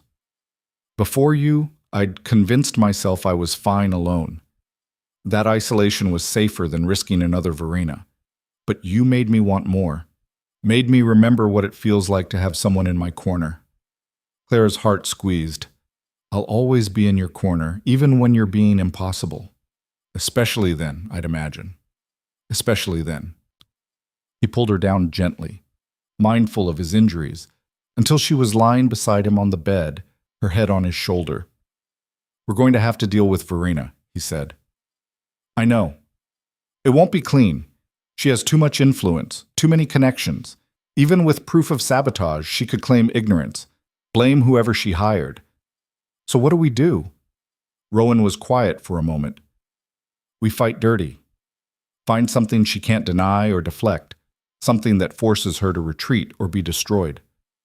You have something in mind? Maybe, but it requires digging into things I've avoided for 5 years. Secrets I let stay buried because confronting them felt like admitting she still had power over me. Clara lifted her head to look at him. What kind of secrets? The real reason I ended our engagement, it wasn't just her controlling nature or her schemes. It was darker than that. Rowan's expression went distant. Verena was involved with some questionable business dealings, investments that bordered on fraud. She wanted me to legitimize them with the Ashford name. When I refused, she threatened to ruin me, said she'd tell everyone I'd taken advantage of her, that I was abusive, unstable, turn society against me completely. But she didn't, because I had evidence, letters, bank records, testimonies from people she'd swindled. I told her if she tried to destroy me, I'd expose everything. She backed down. We went our separate ways, and I kept the evidence locked away, hoping I'd never need it. Clara understood. But now we need it. Now we need it, Rowan confirmed. It's in my private study, locked safe behind the portrait of my grandfather. Combination is my mother's birth date, June 14th, 1789. Why are you telling me this? Because if something happens to me, you'll need ammunition against her. And because he met her eyes. Because I trust you. Completely. I never thought I'd trust anyone that way again. Clara kissed him, soft and careful. Nothing's going to happen to you, but I'll get the evidence anyway. Use it to end this. She won't go quietly. I don't care how much noise she makes. Clara stood, straightened her dress. She tried to kill you. That's where my mercy runs out. That evening, while Rowan slept under Dr. Garrison's latest dose of laudanum, Clara went to his study. The room still felt forbidden, all dark wood and leather, the scent of cigars and old paper. She found the portrait, swung it aside, and worked the combination. The safe opened with a soft click. Inside, folders stuffed with documents, letters in Verena's handwriting, describing schemes to defraud investors, bank statements showing money transferred to shell companies, testimonies from victims, people who'd lost everything to Verena's machinations. It was damning, utterly, completely damning. Clara spread the documents across Rowan's desk, reading by lamplight. The picture that emerged made her sick. Verena hadn't just been controlling or ambitious, she'd been actively criminal, and she'd planned to use Rowan's reputation to shield herself while she destroyed innocent people.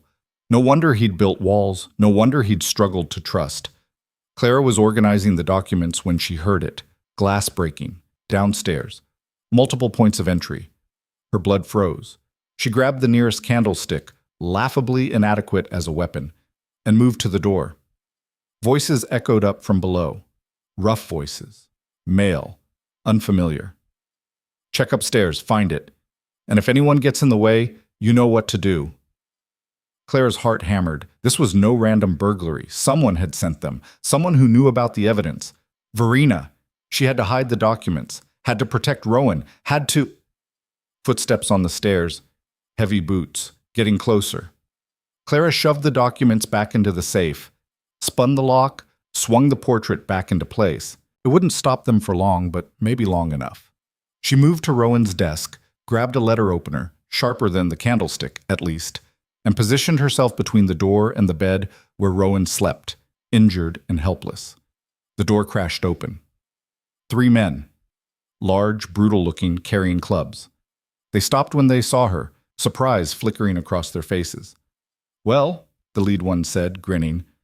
Boss didn't say nothing about the Duchess being here. That's a complication. Leave, Clara said, voice steady despite her terror. Now, before I have guards escort you out in chains. Guards? The man laughed. We took care of the guards, sweetheart. Locked them in the cellar. It's just you and us now. Behind Clara, Rowan stirred, groaning. The laudanum was wearing off. What do you want? Clara demanded. Documents, evidence, something about fraudulent investments. The man stepped closer. Hand it over, and maybe we leave nice and quiet. I don't know what you're talking about. Don't lie. We know it's here, the safe behind that portrait there. He gestured with his club. Now, you can open it for us, or we can beat it out of you. Your choice. Clara's grip tightened on the letter opener. You'll have to go through me first. The men exchanged glances. The leader shrugged. Suit yourself. He moved forward, and Clara drove the letter opener into his shoulder with every ounce of strength she had. He screamed, stumbled back. Blood bloomed across his shirt.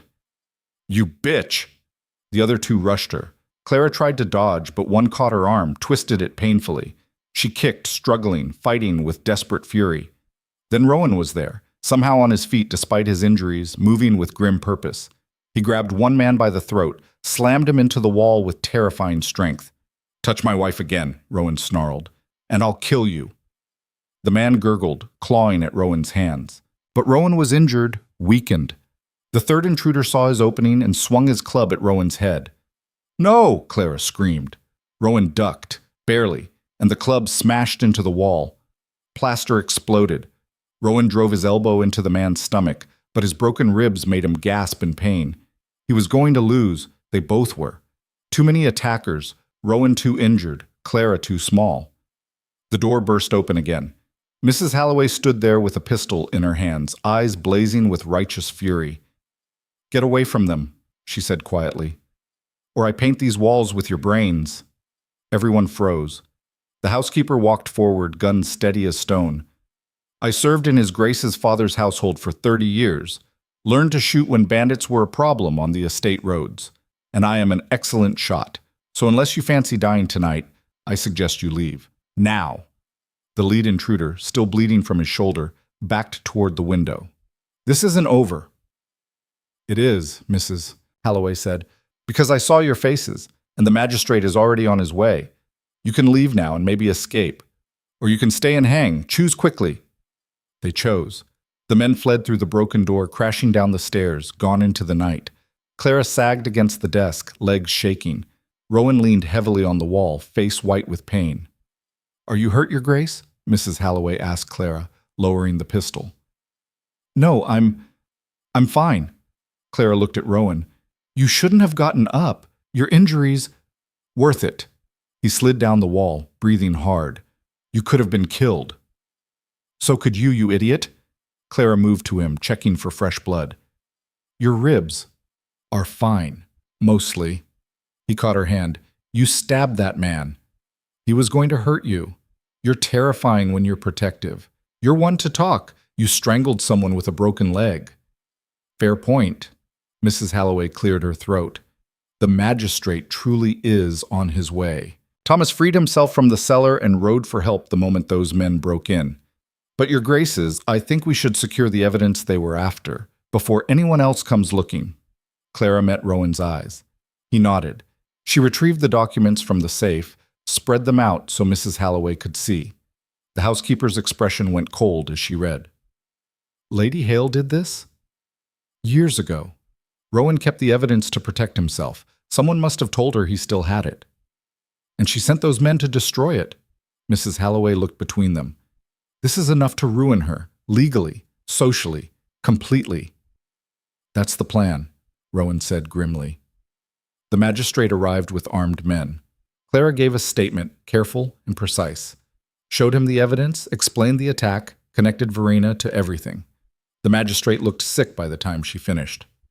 Lady Hale will need to answer some very serious questions. See that she does, Rowan said. After the magistrate left, after the broken window was boarded, after Dr. Garrison had been summoned again to check Rowan's injuries and declared him miraculously not dead but no thanks to his own stupidity, Clara and Rowan were finally alone. She'll know we have the evidence now, Clara said quietly. Those men will tell her. She'll know we're coming for her. Good. Let her know. Rowan's voice was hard. Let her panic. Let her understand what it feels like to be cornered. She's dangerous when cornered. So are we. He pulled Clara close, careful of his ribs. Tomorrow, we take this to the authorities, to the papers. We end her ability to hurt anyone ever again. And if she tries something else before tomorrow, Rowan's smile was cold, then she'll learn exactly how far I'm willing to go to protect what's mine. Clara rested her head on his shoulder, feeling his heartbeat, steady and strong despite everything. They'd survived the attack, had the ammunition they needed, were poised to destroy their enemy completely, but something in her chest felt tight, like the worst was yet to come. Because cornered animals were the most vicious, and Verena, stripped of options, with everything to lose, she wouldn't go down without one final, desperate strike. The question was, what would she be willing to destroy to take them with her? The answer came at dawn. Clara woke to screaming. She bolted upright. Beside her, Rowan was already moving despite his injuries, reaching for the robe draped across the chair. "What now?" he muttered. They found Mary in the hallway, face white, holding something in her shaking hands. A box. Plain wood. No markings. "It was on the front steps, Your Grace," Mary said. "Addressed to you. Both of you. I opened it and—" Inside the box, the Ashford family jewels. Every piece. Necklaces, rings, brooches, tiaras, generations of priceless heirlooms, and they were covered in blood. A note lay on top, written in Verena's distinctive hand. "You took my future. I took your past. These are just things. Imagine what I could take that actually matters. Like family, like lives, like everything you love. Withdraw your accusations, destroy your evidence, or I'll destroy everything you hold dear. You have until sunset. Choose wisely." Clara's hands went numb. Rowan took the note, read it, and his expression went to pure ice. "She's just declared war," he said quietly. "No," Clara whispered. "She's declared she'll commit murder. Rowan, she's threatening to kill. I know what she's threatening." He crushed the note in his fist. "And I know she's capable of it. She proved that at the mine. This is just confirmation. So what do we do?" Rowan looked at her, and something terrible burned in his eyes. Something that had been building since Verena first threatened them. Since the sabotage. Since the attack. "We call her bluff," he said. "And we finish this. Today. Before she can hurt anyone else." "How?" "By giving her exactly what she wants." A terrible smile. "A public confrontation. Witnesses. Society watching. Somewhere she can't hide or deflect or pretend innocence." "You want to confront her at a social event?" "Better." Rowan's smile widened.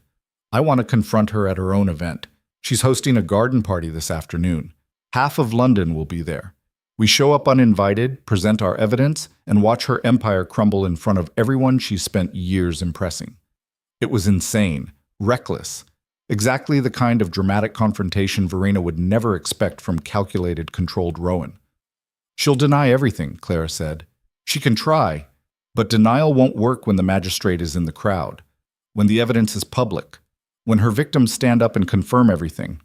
He took Clara's hands. "I'm tired of playing defense, tired of letting her dictate the battlefield. It's time we took the fight to her."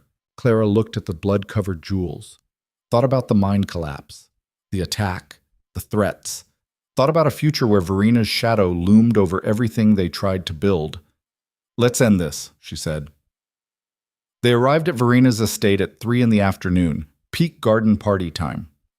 Clara wore her most elegant day dress, the Ashford diamonds at her throat despite their recent defilement. Rowan, still moving stiffly from his injuries, looked every inch the Duke, powerful, controlled, lethal. The garden party was exactly as expected. Society's finest preening on manicured lawns, champagne flowing, Verena holding court like a queen. She saw them the moment they entered. Her smile froze. Rowan walked straight toward her, Clara at his side, guests parting like water. "Lady Hale?" Rowan said, voice carrying across the sudden silence. "How lovely. We need to talk." Verena's mask slipped. Just for a moment, pure panic showed through. Then she rallied. "Your Graces, how unexpected. I wasn't aware you'd been invited." "We weren't." Rowan pulled the documents from his jacket. "But when someone threatens my wife and my family, I tend to show up uninvited. Call it a character flaw." Murmurs rippled through the crowd. The magistrate, who Rowan had secretly invited, stepped closer, listening. "I don't know what you're talking about," Verena said, but her voice shook. "Don't you?" Rowan held up the papers. "Fraud, embezzlement, using false companies to steal from investors. All documented, all traced back to you. 5 years' worth of crimes you thought were safely buried." The crowd was riveted now. Verena's face went white as death. "Those are forgeries," she said desperately. "Lies. He's trying to ruin me because I rejected him." "Actually," Clara said quietly, "you tried to control him. When that failed, you threatened him. And when he still refused, you tried to kill him. She stepped forward. The mine collapse. The sabotaged support beam. You hired someone to weaken it, knowing Rowan would inspect it personally. You tried to murder him. Gasps. Horror. Eyes turning to Verena with dawning understanding. That's insane, Verena hissed. I would never. Tell it to the magistrate, Rowan said. Tell it to the court. Tell it to every investor you swindled and every person you threatened. See how far your denials get you. The magistrate stepped forward. Lady Verena Hale, I'm placing you under arrest for fraud, conspiracy to commit murder, and destruction of property. You'll have a chance to defend yourself in court. Verena's world was ending. Clara could see it in her eyes, the realization that she'd lost, that her desperate gambit had backfired, that everything was collapsing. For a moment, Clara almost felt pity. Then Verena's hand moved to her reticule. If I'm going down, she said quietly, pulling out a small pistol, I'm taking you with me. She pointed it directly at Clara's heart. Time froze. Rowan moved, throwing himself between Clara and the gun, injured and reckless and utterly fearless. The shot rang out, and everything shattered. The bullet caught Rowan in the shoulder, high, thankfully, missing vital organs but tearing through muscle and spinning him backward into Clara's arms. She caught him, barely, his weight nearly taking them both down. Blood spread across his shirt, hot and wet against her hands. Rowan! Around them, chaos erupted. Guests screaming, men rushing forward, the magistrate shouting orders. Someone tackled Verena, sending the pistol skittering across the lawn. But Clara only saw Rowan, his face going pale, eyes struggling to focus. I'm all right, he managed. Just caught my shoulder. You idiot, Clara choked out. You absolute idiot. What were you thinking? That I wasn't letting her shoot you? He tried to smile. Failed. Seemed important. Dr. Garrison materialized. He'd been among the guests, thank everything, and took over with practiced efficiency. Get him down. Carefully. Someone fetch my bag from my carriage. They laid Rowan on the grass. Clara knelt beside him, gripping his good hand while Dr. Garrison cut away the bloody shirt. Clean through, the doctor muttered. Missed the bone. You're lucky, Your Grace. Stupidly, impossibly lucky. Story of my life, Rowan said weakly. Across the lawn, Verena was being restrained by 3 men, struggling like a wild animal, screaming. He ruined me. Everything I built. He deserves to die. The magistrate stood over her, face carved from granite. Lady Verena Hale, you're under arrest for attempted murder. Take her away. As guards dragged Verena toward a waiting carriage, she locked eyes with Clara. Pure hatred blazed there, burning, consuming, final. This isn't over, Verena hissed. You'll never be safe. Never be. The carriage door slammed shut, cutting off her threats. Clara turned back to Rowan. Dr. Garrison was bandaging the wound, working quickly.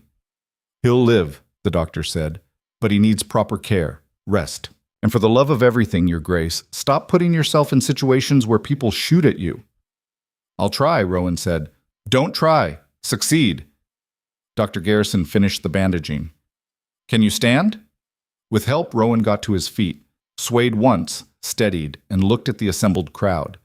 Every person from London society who mattered was watching, faces shocked, horrified, riveted. The evidence will be presented to the courts, Rowan said, voice carrying despite his pain. Anyone who invested with Lady Hale and suffered losses should contact my solicitor. We'll ensure restitution where possible. He paused. And to anyone who believed her lies about me, about my wife, about our marriage, I hope today provided clarity. Murmurs ran through the crowd, heads nodding, expressions shifting from shock to understanding to something that looked almost like respect. Lady Pemberton stepped forward, the same woman whose necklace had been stolen at their ball. Your Graces, she said quietly, I owe you an apology. I believed the gossip, questioned your marriage. I was wrong. Others echoed the sentiment. One by one, society's lions and lionesses approached, offering apologies, support, recognition. Clara felt Rowan's weight shift against her. He was fading, blood loss catching up. We need to get him home, she told Dr. Garrison. The journey back to Ashford House was a blur. Rowan drifting in and out of consciousness, Clara pressing cloths to his shoulder to slow the bleeding, Dr. Garrison giving terse instructions to their driver. By the time they arrived, staff were already mobilized. Mrs. Halloway directing servants, fresh linens prepared, the same guest room ready again. "This is becoming a pattern," Rowan muttered as they settled him into bed. "Me injured, you hovering."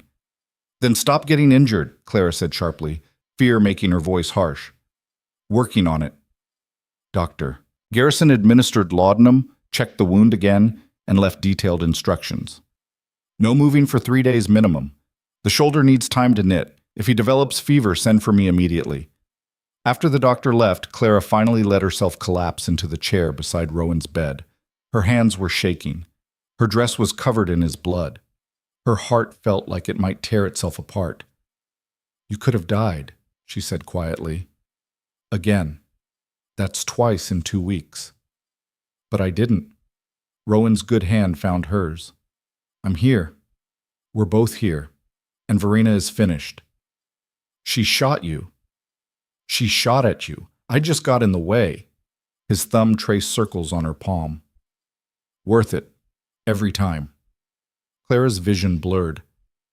"Don't say that. Don't make it sound noble. You're not allowed to die for me." "Then you're not allowed to die either. We have a deal, remember?" "This is different. You threw yourself in front of a gun. Because I love you." The words landed like thunder. Clara's breath stopped. Rowan's eyes met hers, clear despite the laudanum, certain despite the pain. "I love you," he repeated. "I think I started falling the moment you called me an idiot for getting crushed by mining equipment, maybe before. But standing there today, watching Verena point that gun at you, I knew. If something happened to you, it wouldn't matter what else I survived. I'd be done." Tears spilled down Clara's cheeks. "You're supposed to be cold and distant. Those were the terms." "Terms change." A slight smile. "You changed them, changed me, made me want things I thought were impossible." "Like what?" "Partnership. Trust. A future that's more than just survival." His hand tightened on hers. "A family, maybe. Children who grow up knowing love instead of just duty." Clara's throat closed. "I love you too, even when you're being impossibly heroic and stupid.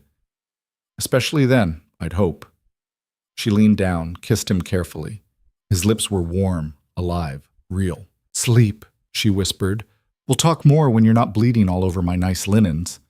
"Your linens now, are they?" "Everything's mine now. I'm taking over. Complete household coup." His laugh turned into a wince. "Noted.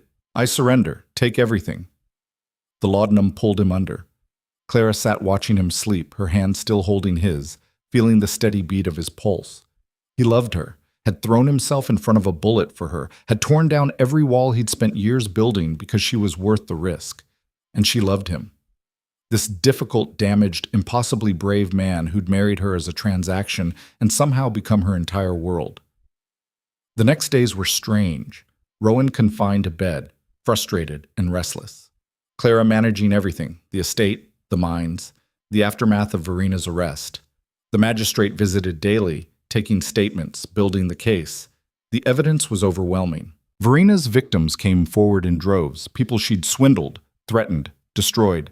The fraud charges alone would send her to prison for years. Add attempted murder, and she'd likely die behind bars. "She's claiming temporary insanity," the magistrate told Clara one afternoon.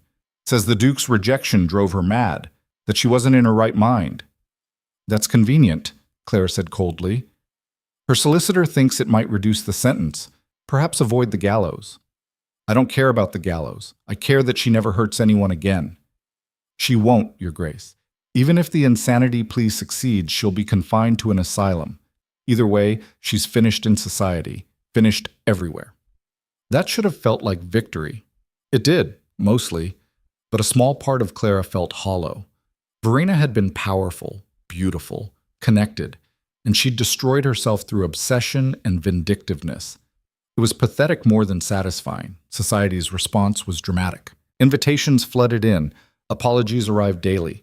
People who'd whispered about the purchased bride now praised Clara's courage and intelligence. The scandal had inverted completely. Clara was the heroine, Verena the villain. Lady Pemberton hosted a tea in Clara's honor, attended by every woman of importance, all suddenly eager to befriend the young Duchess, who'd faced down a murderer. "You're terribly brave," one woman gushed. "Or terribly foolish," Clara replied. "The line is thin." But even as she smiled and accepted congratulations, Clara felt exhausted. The performance, the constant scrutiny, the weight of being watched and judged, it was draining. She escaped as soon as politely possible, returning to Ashford House with relief. Rowan was awake when she entered his room, reading correspondence one-handed. "How was the Lioness Den?" he asked. "Exhausting. They're all suddenly my best friends." Clara kicked off her shoes. "I preferred it when they ignored me. Careful what you wish for." "How's the shoulder?" "Itches like fury, which Dr. Garrison says means it's healing." He set aside the letters. "Come here." Clara climbed onto the bed beside him, carefully, mindful of his injuries. He wrapped his good arm around her, pulled her close. "I have a confession," he said. "What?" "I hate being the Duke sometimes. The responsibility, the performance, the constant watching. I've spent my entire adult life playing a role." He paused. "But with you, I don't have to perform. I can just be Rowan, flawed and damaged and honest. It's terrifying and wonderful, and I don't want to lose it." Clara looked up at him. "You won't lose it. I'm not going anywhere. Even when I'm difficult? Especially when you're difficult. That's when you need someone most." He kissed the top of her head. "What did I do to deserve you?" "Paid my father's gambling debts and married me in a loveless transaction. Best investment I ever made." They lay like that for a while, just breathing together. Outside, the estate grounds stretched green and peaceful. Inside, the house hummed with quiet efficiency, staff who'd come to respect Clara, systems she'd improved, a household that actually functioned. "I want to make changes," Rowan said suddenly, "to the mining operations. Better safety measures, higher wages, actual support for families when men are injured or killed. That'll cost money. We have money. And what's the point of wealth if we're not using it to prevent preventable deaths?" His voice was fierce. "I watched supports fail because someone skimped on materials. Watched men nearly die because we prioritized profit over safety. That ends now." Clara sat up, studied his face. "Henderson will fight you, so will the other investors." "Let them." Rowan met her eyes. "Some things are more important than profit. You taught me that." "I did?" "You reorganized our household to eliminate waste and improve lives. You proved efficiency and ethics can coexist. I'm just applying that lesson to the mines." Clara felt warmth spread through her chest. "When you're healed, we'll do it together. Draft new safety protocols, visit the mines, talk to the workers directly. Partners? Partners." A knock interrupted them. Mrs. Halloway entered, looking pleased. "Your Grace, there's someone here to see you. Both of you, actually." "Who?" Clara asked. "Your family, Your Grace, your parents and siblings. They've just arrived." Clara's stomach dropped. She hadn't seen her family since the wedding, hadn't written much beyond brief updates. The relationship had been complicated. "Show them to the drawing room," Rowan said when Clara hesitated. "We'll receive them." "I'm not sure." "They're your family, however complicated." He squeezed her hand. "And I'd like to meet them properly. Not as the Duke who bought their daughter, but as your husband." The drawing room felt too small when Clara entered. Her father stood by the window, older than she remembered, more worn. Her mother perched on a chair, hands twisting in her lap. Her younger sister Elizabeth beside her, wide-eyed and nervous. Her brother James in uniform, looking uncomfortable. "Mother, father," Clara's voice was steady.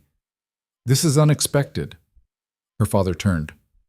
"Clara, you look, well, different." "I am different." Clara sat, gesturing for Rowan, who'd insisted on coming despite his injury, to join her. "What brings you here?" Her mother spoke, voice trembling. "We heard about the incident, the shooting. We were worried." "Were you?" Clara heard the edge in her own voice.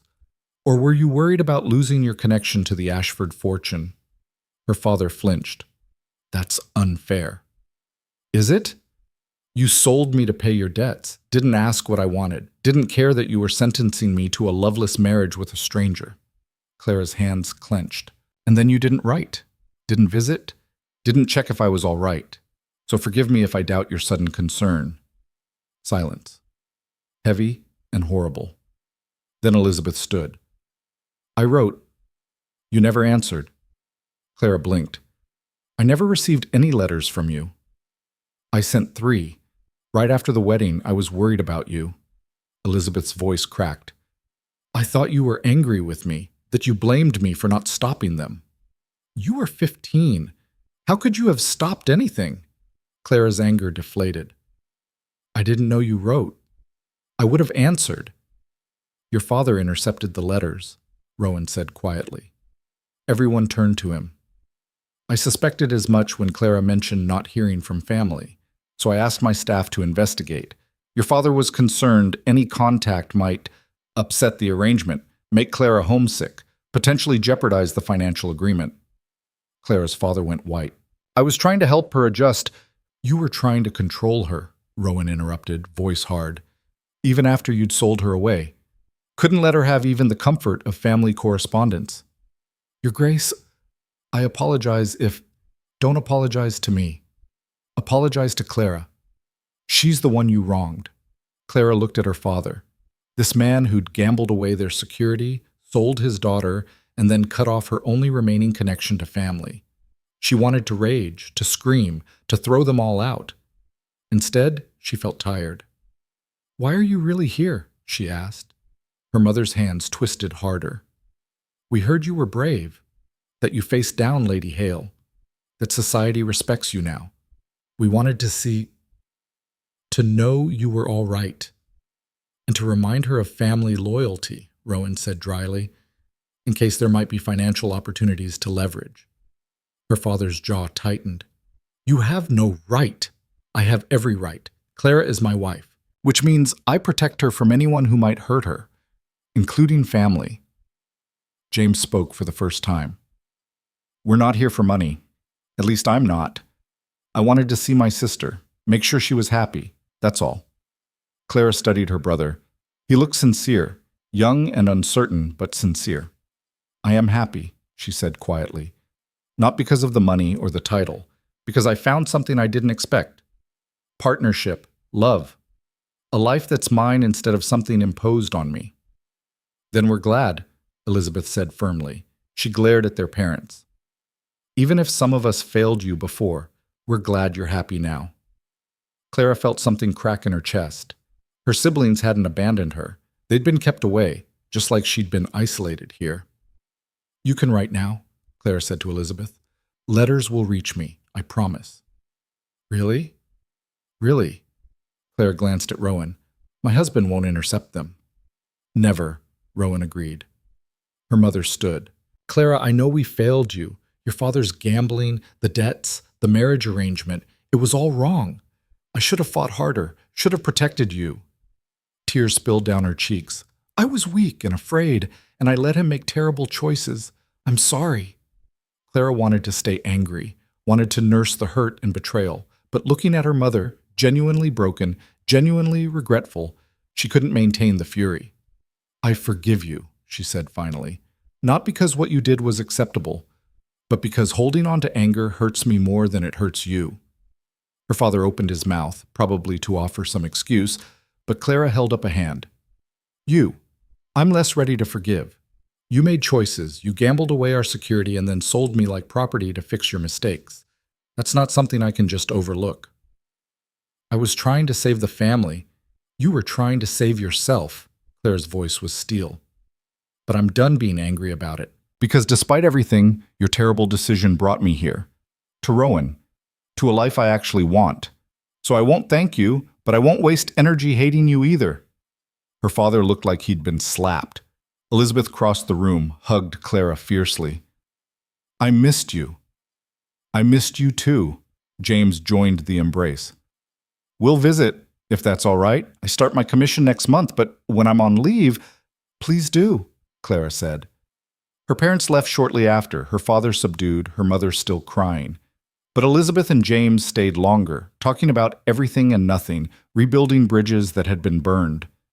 When they finally departed, promising to write soon, Clara sagged against Rowan. That was exhausting, but necessary. He kissed her temple. You needed to see them. Know that not all of them abandoned you by choice.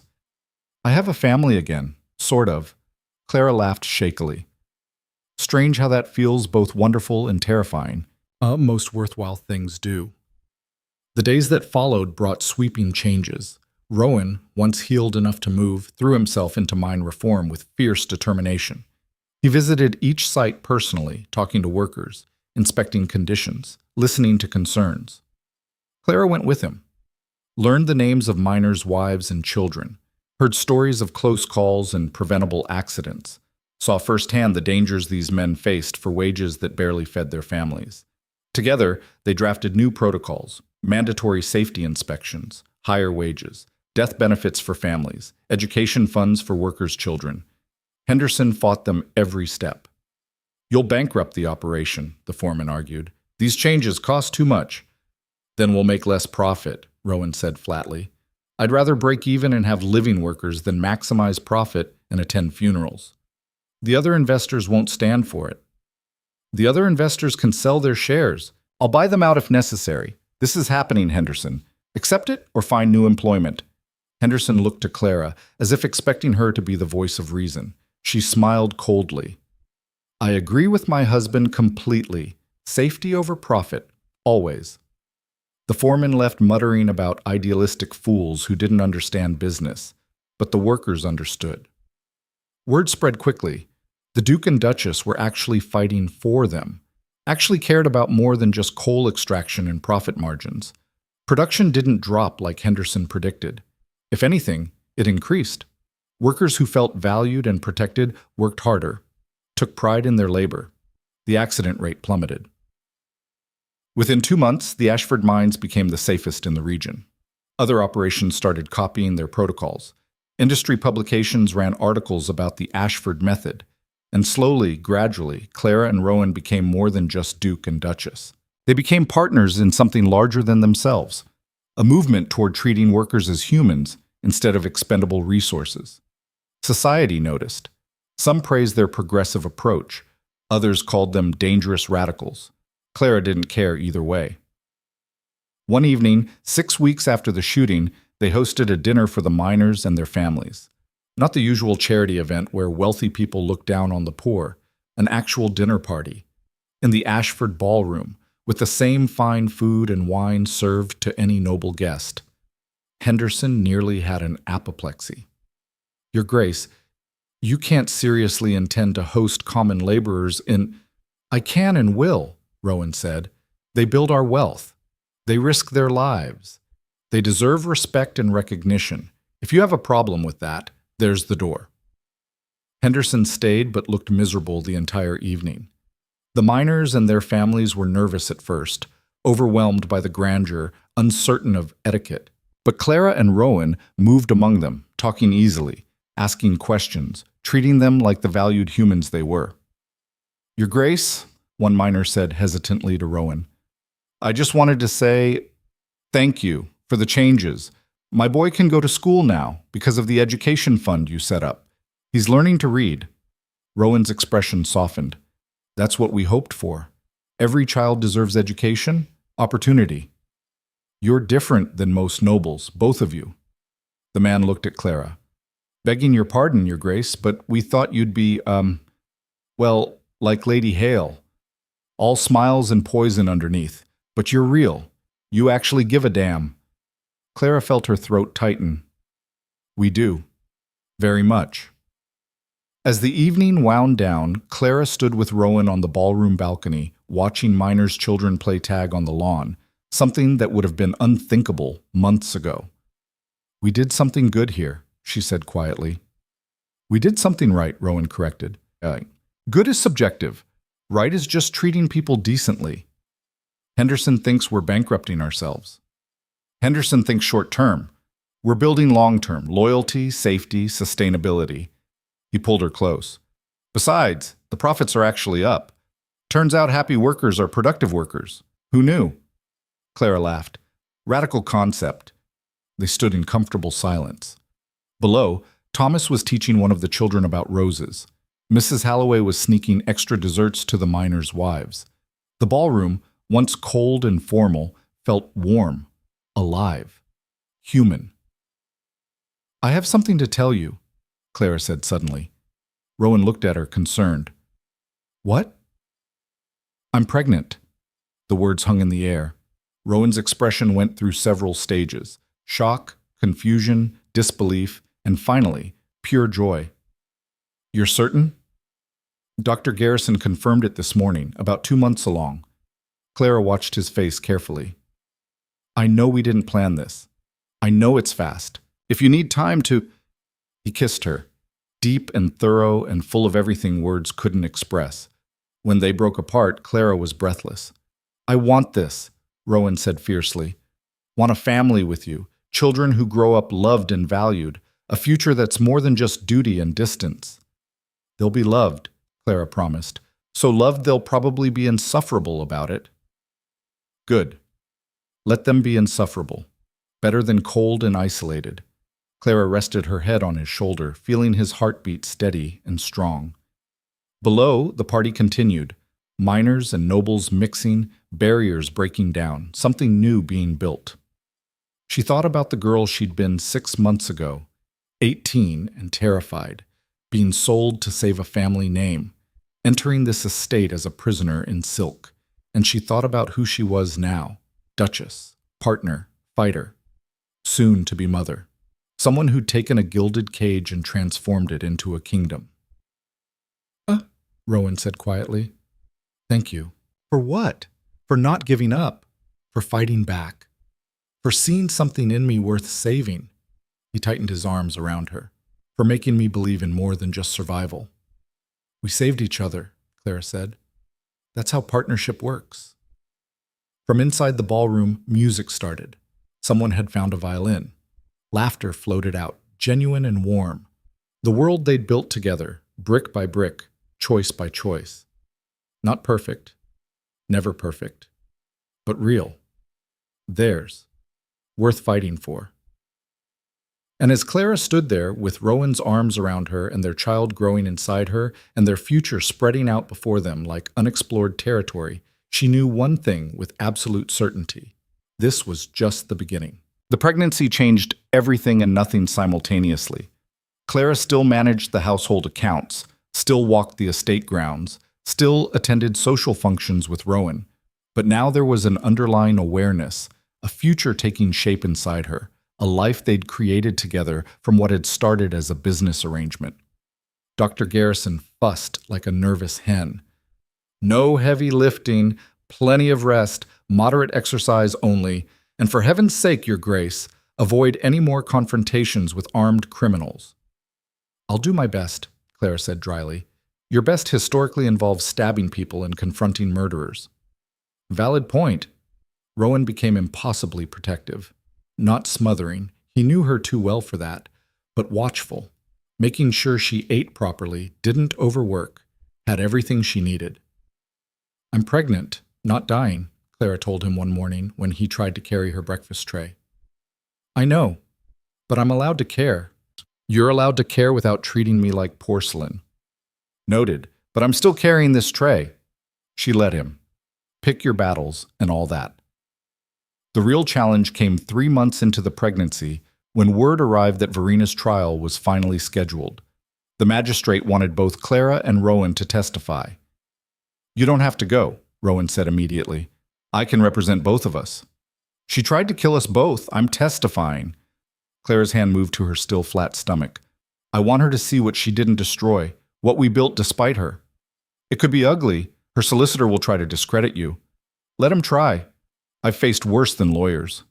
The courtroom was packed when they arrived, every seat filled with nobles, journalists, curious onlookers. Verina sat at the defendant's table, looking smaller than Clara remembered. Thinner, older. Prison had stripped away her polished veneer, revealing the brittle desperation underneath. When Verina's eyes met Clara's, there was no fury, just emptiness, like something essential had burned out, leaving only ash. The prosecutor called Rowan first. He testified with cold precision, detailing Verina's fraudulent schemes, the threats, the mine sabotage, the shooting. His voice never wavered, every fact presented clearly, methodically, damning. Verina's solicitor tried to rattle him. "Your Grace, isn't it true you ended your engagement to Lady Hale quite suddenly, without proper explanation?" "I ended it because she asked me to help defraud investors. I refused. She threatened me. I have documentation of everything." "Documentation you claim to have, conveniently produced after years of silence." "Documentation that's been verified by 3 independent accountants and matches bank records from multiple institutions."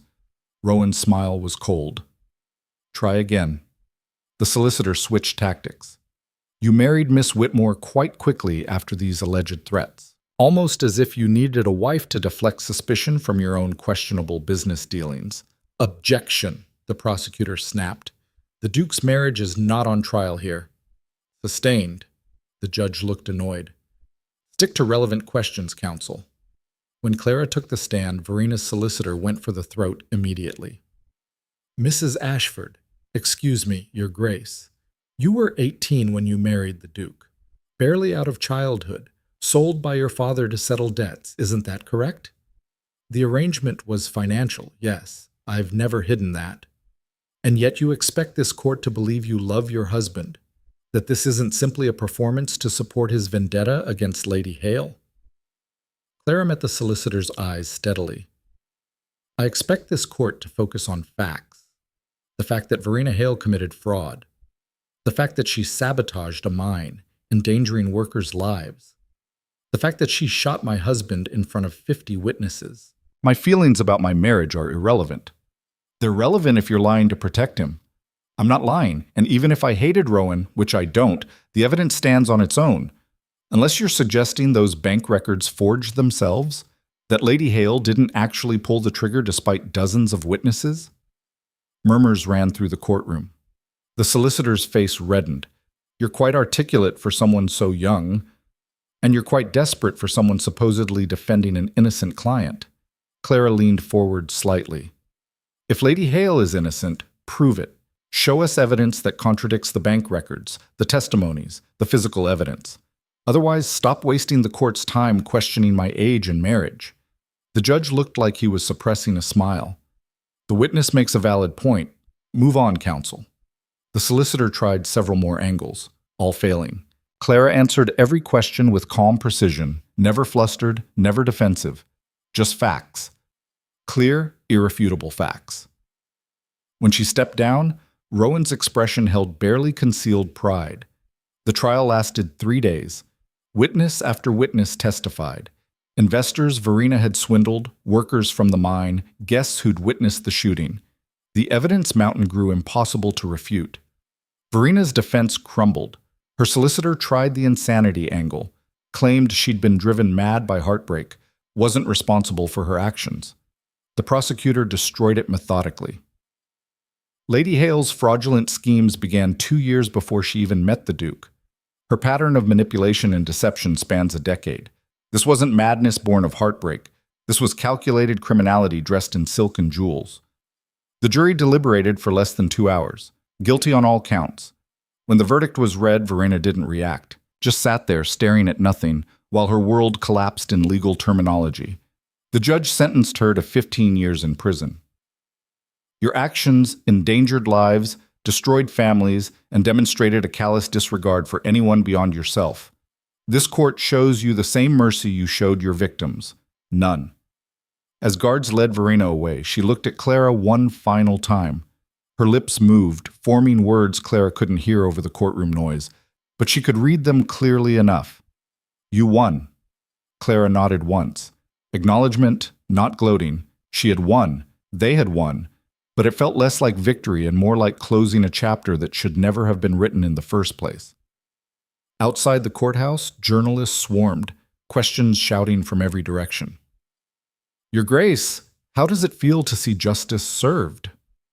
Will you seek restitution for the mine workers? Is it true you're expecting?" That last question made Clara freeze. The pregnancy wasn't public knowledge yet. How had they— She saw the journalist smirk. He'd guessed. thrown it out as bait to see if she'd confirm. Rowan stepped forward, voice cutting through the chaos. My wife and I are grateful for the court's verdict. We hope this brings closure to Lady Hale's victims and sends a message that wealth and status don't place anyone above the law. That's all we'll be saying today. He guided Clara toward their carriage, hand protective on her back. They know, she said quietly once they were moving. Let them know. We weren't hiding it indefinitely. Rowan's hand found hers. Though I'd have preferred announcing it ourselves rather than having some journalist guess. At least the trial is done. Verena is finished. We can focus on the future. Our future. His hand moved to her stomach, still flat, but not for much longer. Have you thought about names? Constantly, though I keep changing my mind. We have time. They did have time, months before the baby arrived. Months to prepare, to build, to solidify everything they'd fought for. The next weeks brought surprising changes. With Verena gone and the trial concluded, society's perception of Clara shifted dramatically. She was no longer the purchased bride or the child duchess. She was the woman who'd faced down a criminal, testified fearlessly, and stood as equal partner to one of England's most powerful dukes. Invitations increased, but now they came with genuine respect rather than curiosity or condescension. Lady Pemberton hosted a gathering specifically to honor Clara. You've shown us all what real strength looks like, she said, raising a glass. Intelligence, courage, and grace under pressure. An example for every woman here. Clara felt awkward accepting the praise. She'd just done what needed doing, survived what needed surviving. Nothing extraordinary. But looking around the room at women who'd once whispered about her, now watching with admiration, she realized perception mattered. She'd become a symbol without trying. Proof that young women forced into difficult circumstances could not only survive, but thrive. Elizabeth attended the gathering, beaming with sisterly pride. She'd visited twice since that first reunion, rebuilding their relationship brick by careful brick. You're famous, Elizabeth whispered. The girls at school talk about you constantly, the Duchess who stabbed an intruder and testified against a murderer. I'm notorious, you mean?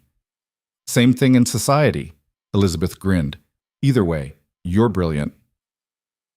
James visited too when his commission allowed. He'd grown up since Clara last saw him, more serious, more worn, but still her little brother underneath the uniform. I'm proud of you, he said simply during one visit. You turned something terrible into something good. That takes strength. I had help. Clara glanced at Rowan across the room, deep in conversation with James's commanding officer about mine safety protocols. I couldn't have done it alone. That's the point, though, isn't it? You found someone who'd stand with you instead of just beside you. Most marriages don't have that. Clara thought about her parents, her father's controlling nature, her mother's quiet desperation. James was right. Most marriages were performances, arrangements, traps dressed as partnerships. She and Rowan had somehow found the real thing, not because it started perfect, but because they'd chosen to build it into something worth keeping. Her mother visited once, hesitant and uncertain.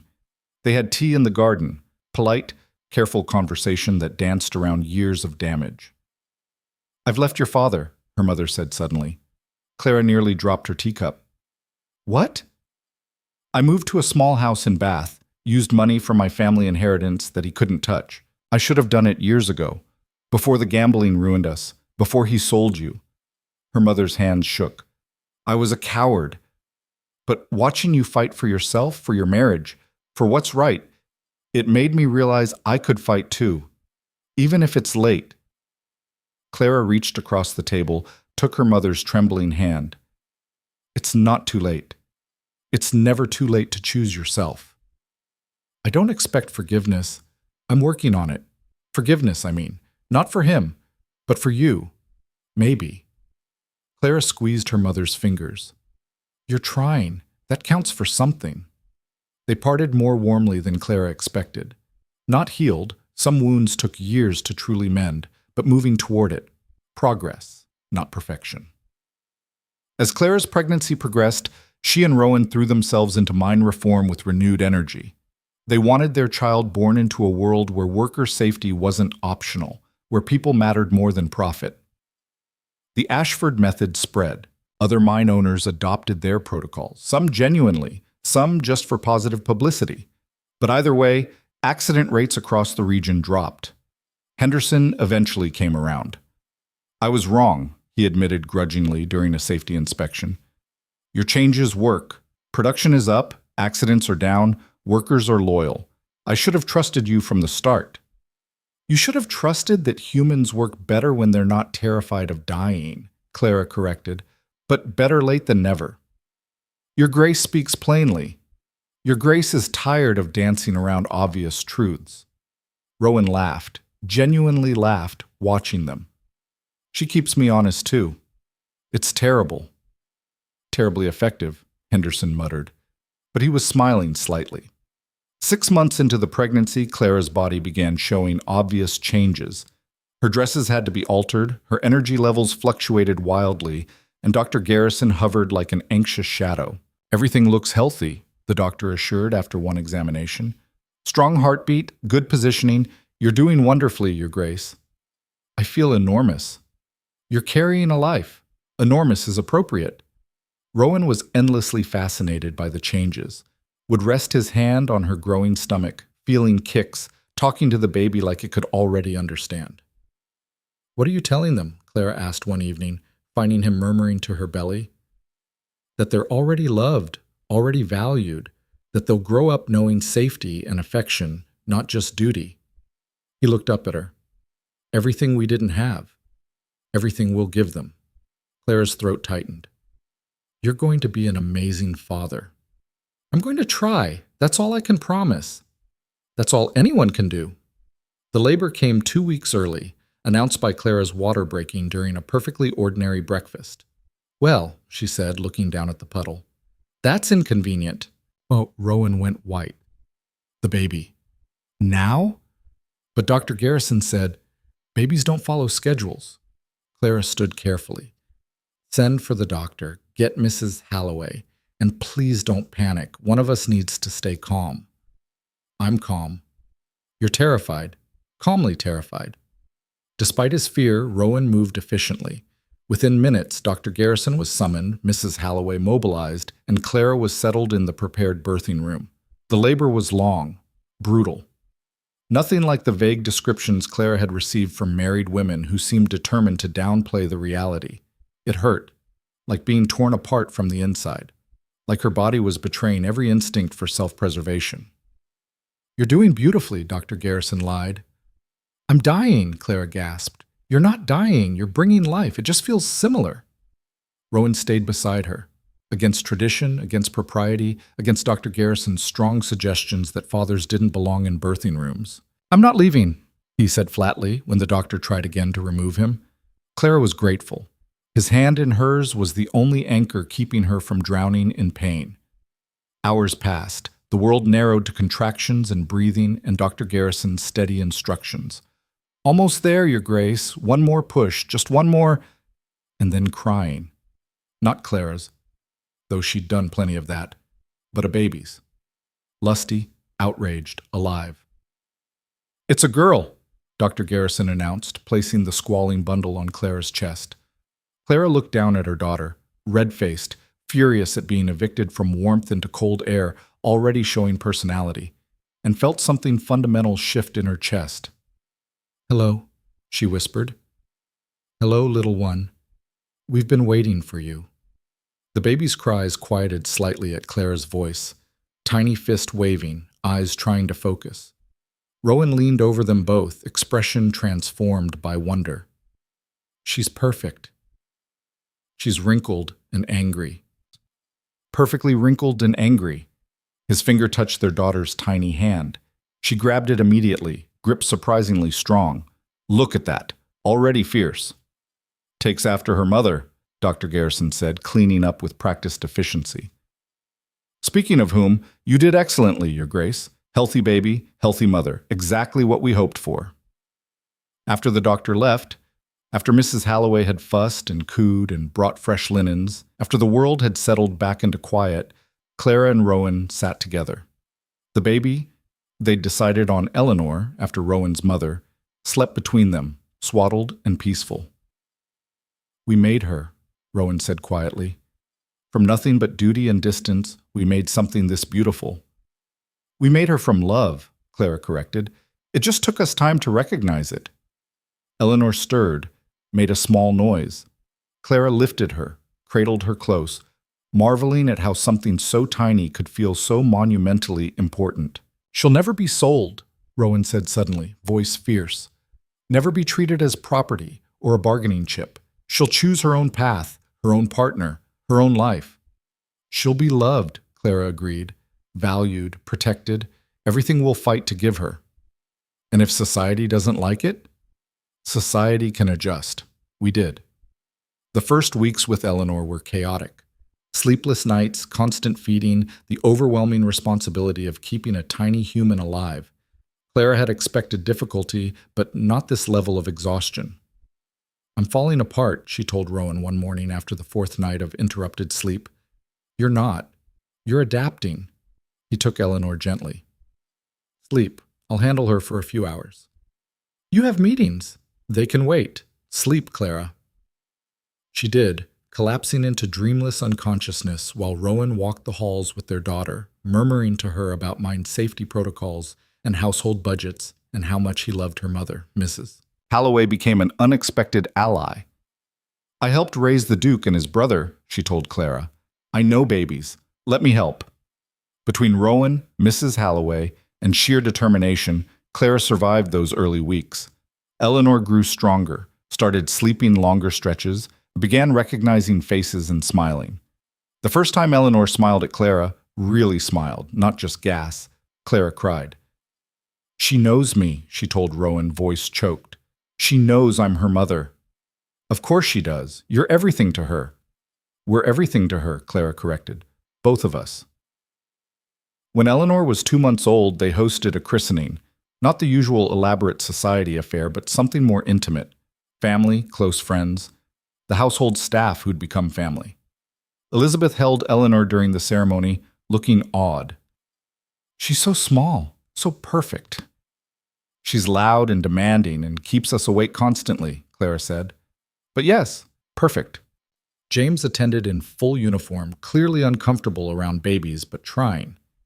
She has your eyes, he told Clara. She has Rowan's stubbornness. Poor child doesn't stand a chance then. 2 stubborn parents. The christening party extended into the evening. Workers from the mines came with their families, not as servants or lower classes, but as invited guests. Their children played with Eleanor under Mrs. Halloway's watchful eye while adults talked as equals. Lord Pemberton, Lady Pemberton's husband, approached Rowan during the party. Your Grace, I wanted to discuss your mine safety protocols. Several of us have been watching the Ashford method's success. We're interested in implementing similar changes. Rowan's expression was carefully neutral. Are you now? The numbers don't lie. Lower accidents, higher productivity, improved worker loyalty. It's good business as much as good ethics. I'm glad you're framing it as both. Most see them as opposing forces. Most are short-sighted. Lord Pemberton sipped his wine. Would you be willing to consult? Help us implement proper protocols? We'd pay, of course. Clara watched Rowan consider. This was what they'd wanted, spreading the reforms beyond just their own operations, making real systemic change. I'll consult, Rowan said finally, but I won't compromise on safety standards. No corners cut, no half measures. If you want the Ashford method, you implement it completely or not at all. Agreed. Though I suspect my foreman will fight me as hard as Henderson fought you. Probably, but it's worth the fight. After Lord Pemberton left, Clara touched Rowan's arm. This is it. Real change, not just us. Everyone. One mine at a time. But he was smiling. Still, progress. Progress, Clara agreed. Over the next year, the Ashford method spread across England. Mine after mine adopted the safety protocols, driven by a combination of ethics and economics. Worker deaths dropped dramatically. Productivity increased. The success was undeniable. Rowan and Clara became sought-after consultants. They traveled, carefully with Eleanor and a small army of servants, to various operations, advising owners, training foremen, meeting with workers. Clara discovered she had a gift for negotiation, could read room dynamics, find compromise, push for what mattered while letting go of what didn't. "You're terrifying in negotiations," Rowan told her after one particularly successful meeting. "That mine owner never stood a chance. He wanted to pay workers in company scrip instead of real money. I wasn't negotiating that. You threatened to expose his accounting fraud to the magistrate. I diplomatically suggested his books might not withstand scrutiny." Terrifying. Eleanor grew. Started walking at 10 months, early and determined, pulling herself up on furniture and launching forward with no fear of falling. Started talking around her first birthday, her first word predictably, no. "She's your daughter," Rowan said dryly as Eleanor refused to eat her vegetables. "She's our daughter, equal blame." Fair point. When Eleanor was 18 months old, Clara discovered she was pregnant again. The news brought mixed emotions: joy at another child, exhaustion at the thought of starting over, worry about managing everything. "We'll handle it," Rowan said when she voiced her concerns. "Together, like everything else." Eleanor barely sleeps through the night. Adding another baby to the chaos will be chaos, but good chaos, the kind worth having. Clara rested her head on his shoulder. "When did you become optimistic?" "When you showed me it was possible." The second pregnancy was easier than the first. Clara knew what to expect, had systems in place, wasn't navigating it alone. Dr. Garrison clucked over her like usual, but even he admitted she was handling it well. This time, labor came fast. Clara barely made it to the birthing room before the contractions intensified. Dr. Garrison arrived out of breath, Mrs. Halloway scrambling to prepare. "Babies don't follow schedules," Clara gasped, echoing her words from Eleanor's birth. "Apparently yours prefer dramatic entrances," Dr. Garrison replied. 3 hours later, practically nothing compared to Eleanor's marathon labor, Clara held a son. Smaller than Eleanor had been, quieter, but unmistakably alive and healthy. "Thomas," Rowan said, touching his son's dark hair, after the groundskeeper who first showed Clara the safe paths. Clara smiled through tears. "Thomas, perfect." Eleanor was deeply unimpressed with her new brother. Approached his cradle with suspicion, poked him once, declared baby loud, and went back to playing with her blocks. "She'll warm up to him," Mrs. Halloway assured, "or she'll maintain this level of disdain until he's old enough to annoy her properly." Both predictions proved accurate. Eleanor ignored Thomas for weeks, then gradually began bringing him toys. By the time he was 3 months old, she'd appointed herself his fierce protector, glaring at anyone who made him cry, sharing her precious stuffed rabbit during his fussy moments. "She loves him," Clara observed one afternoon, watching Eleanor gently pat Thomas's head. "Of course she does. She's an Ashford. We love fiercely or not at all." Is that the family motto? It is now. With 2 children, life became beautifully chaotic. Rowan reduced his consulting work to be home more. Clara managed the estate accounts from a desk where she could watch the children play. They hired more staff, but treated them as partners in child-rearing rather than servants to order around. Mary became Eleanor's favorite person after Clara and Rowan. The young maid who'd once been terrified of making mistakes now walked the gardens with Eleanor on her shoulders, teaching her the names of flowers. Thomas, the groundskeeper, taught both children about roses and proper soil care. Even Mrs. Halloway softened, telling the children stories about their father as a boy. The estate transformed, no longer cold and formal, but warm, alive, full of laughter and shouting and the beautiful mess of family. On Eleanor's 3rd birthday, they hosted a party, not just for society's children, but for workers' children too. 50 kids running through the gardens, playing games, eating cake, treating each other as equals because they'd been taught nothing else. Lord Pemberton attended with his children. "Your Grace, this is unusual." "Good unusual or scandalous unusual?" Clara asked. "Revolutionary unusual."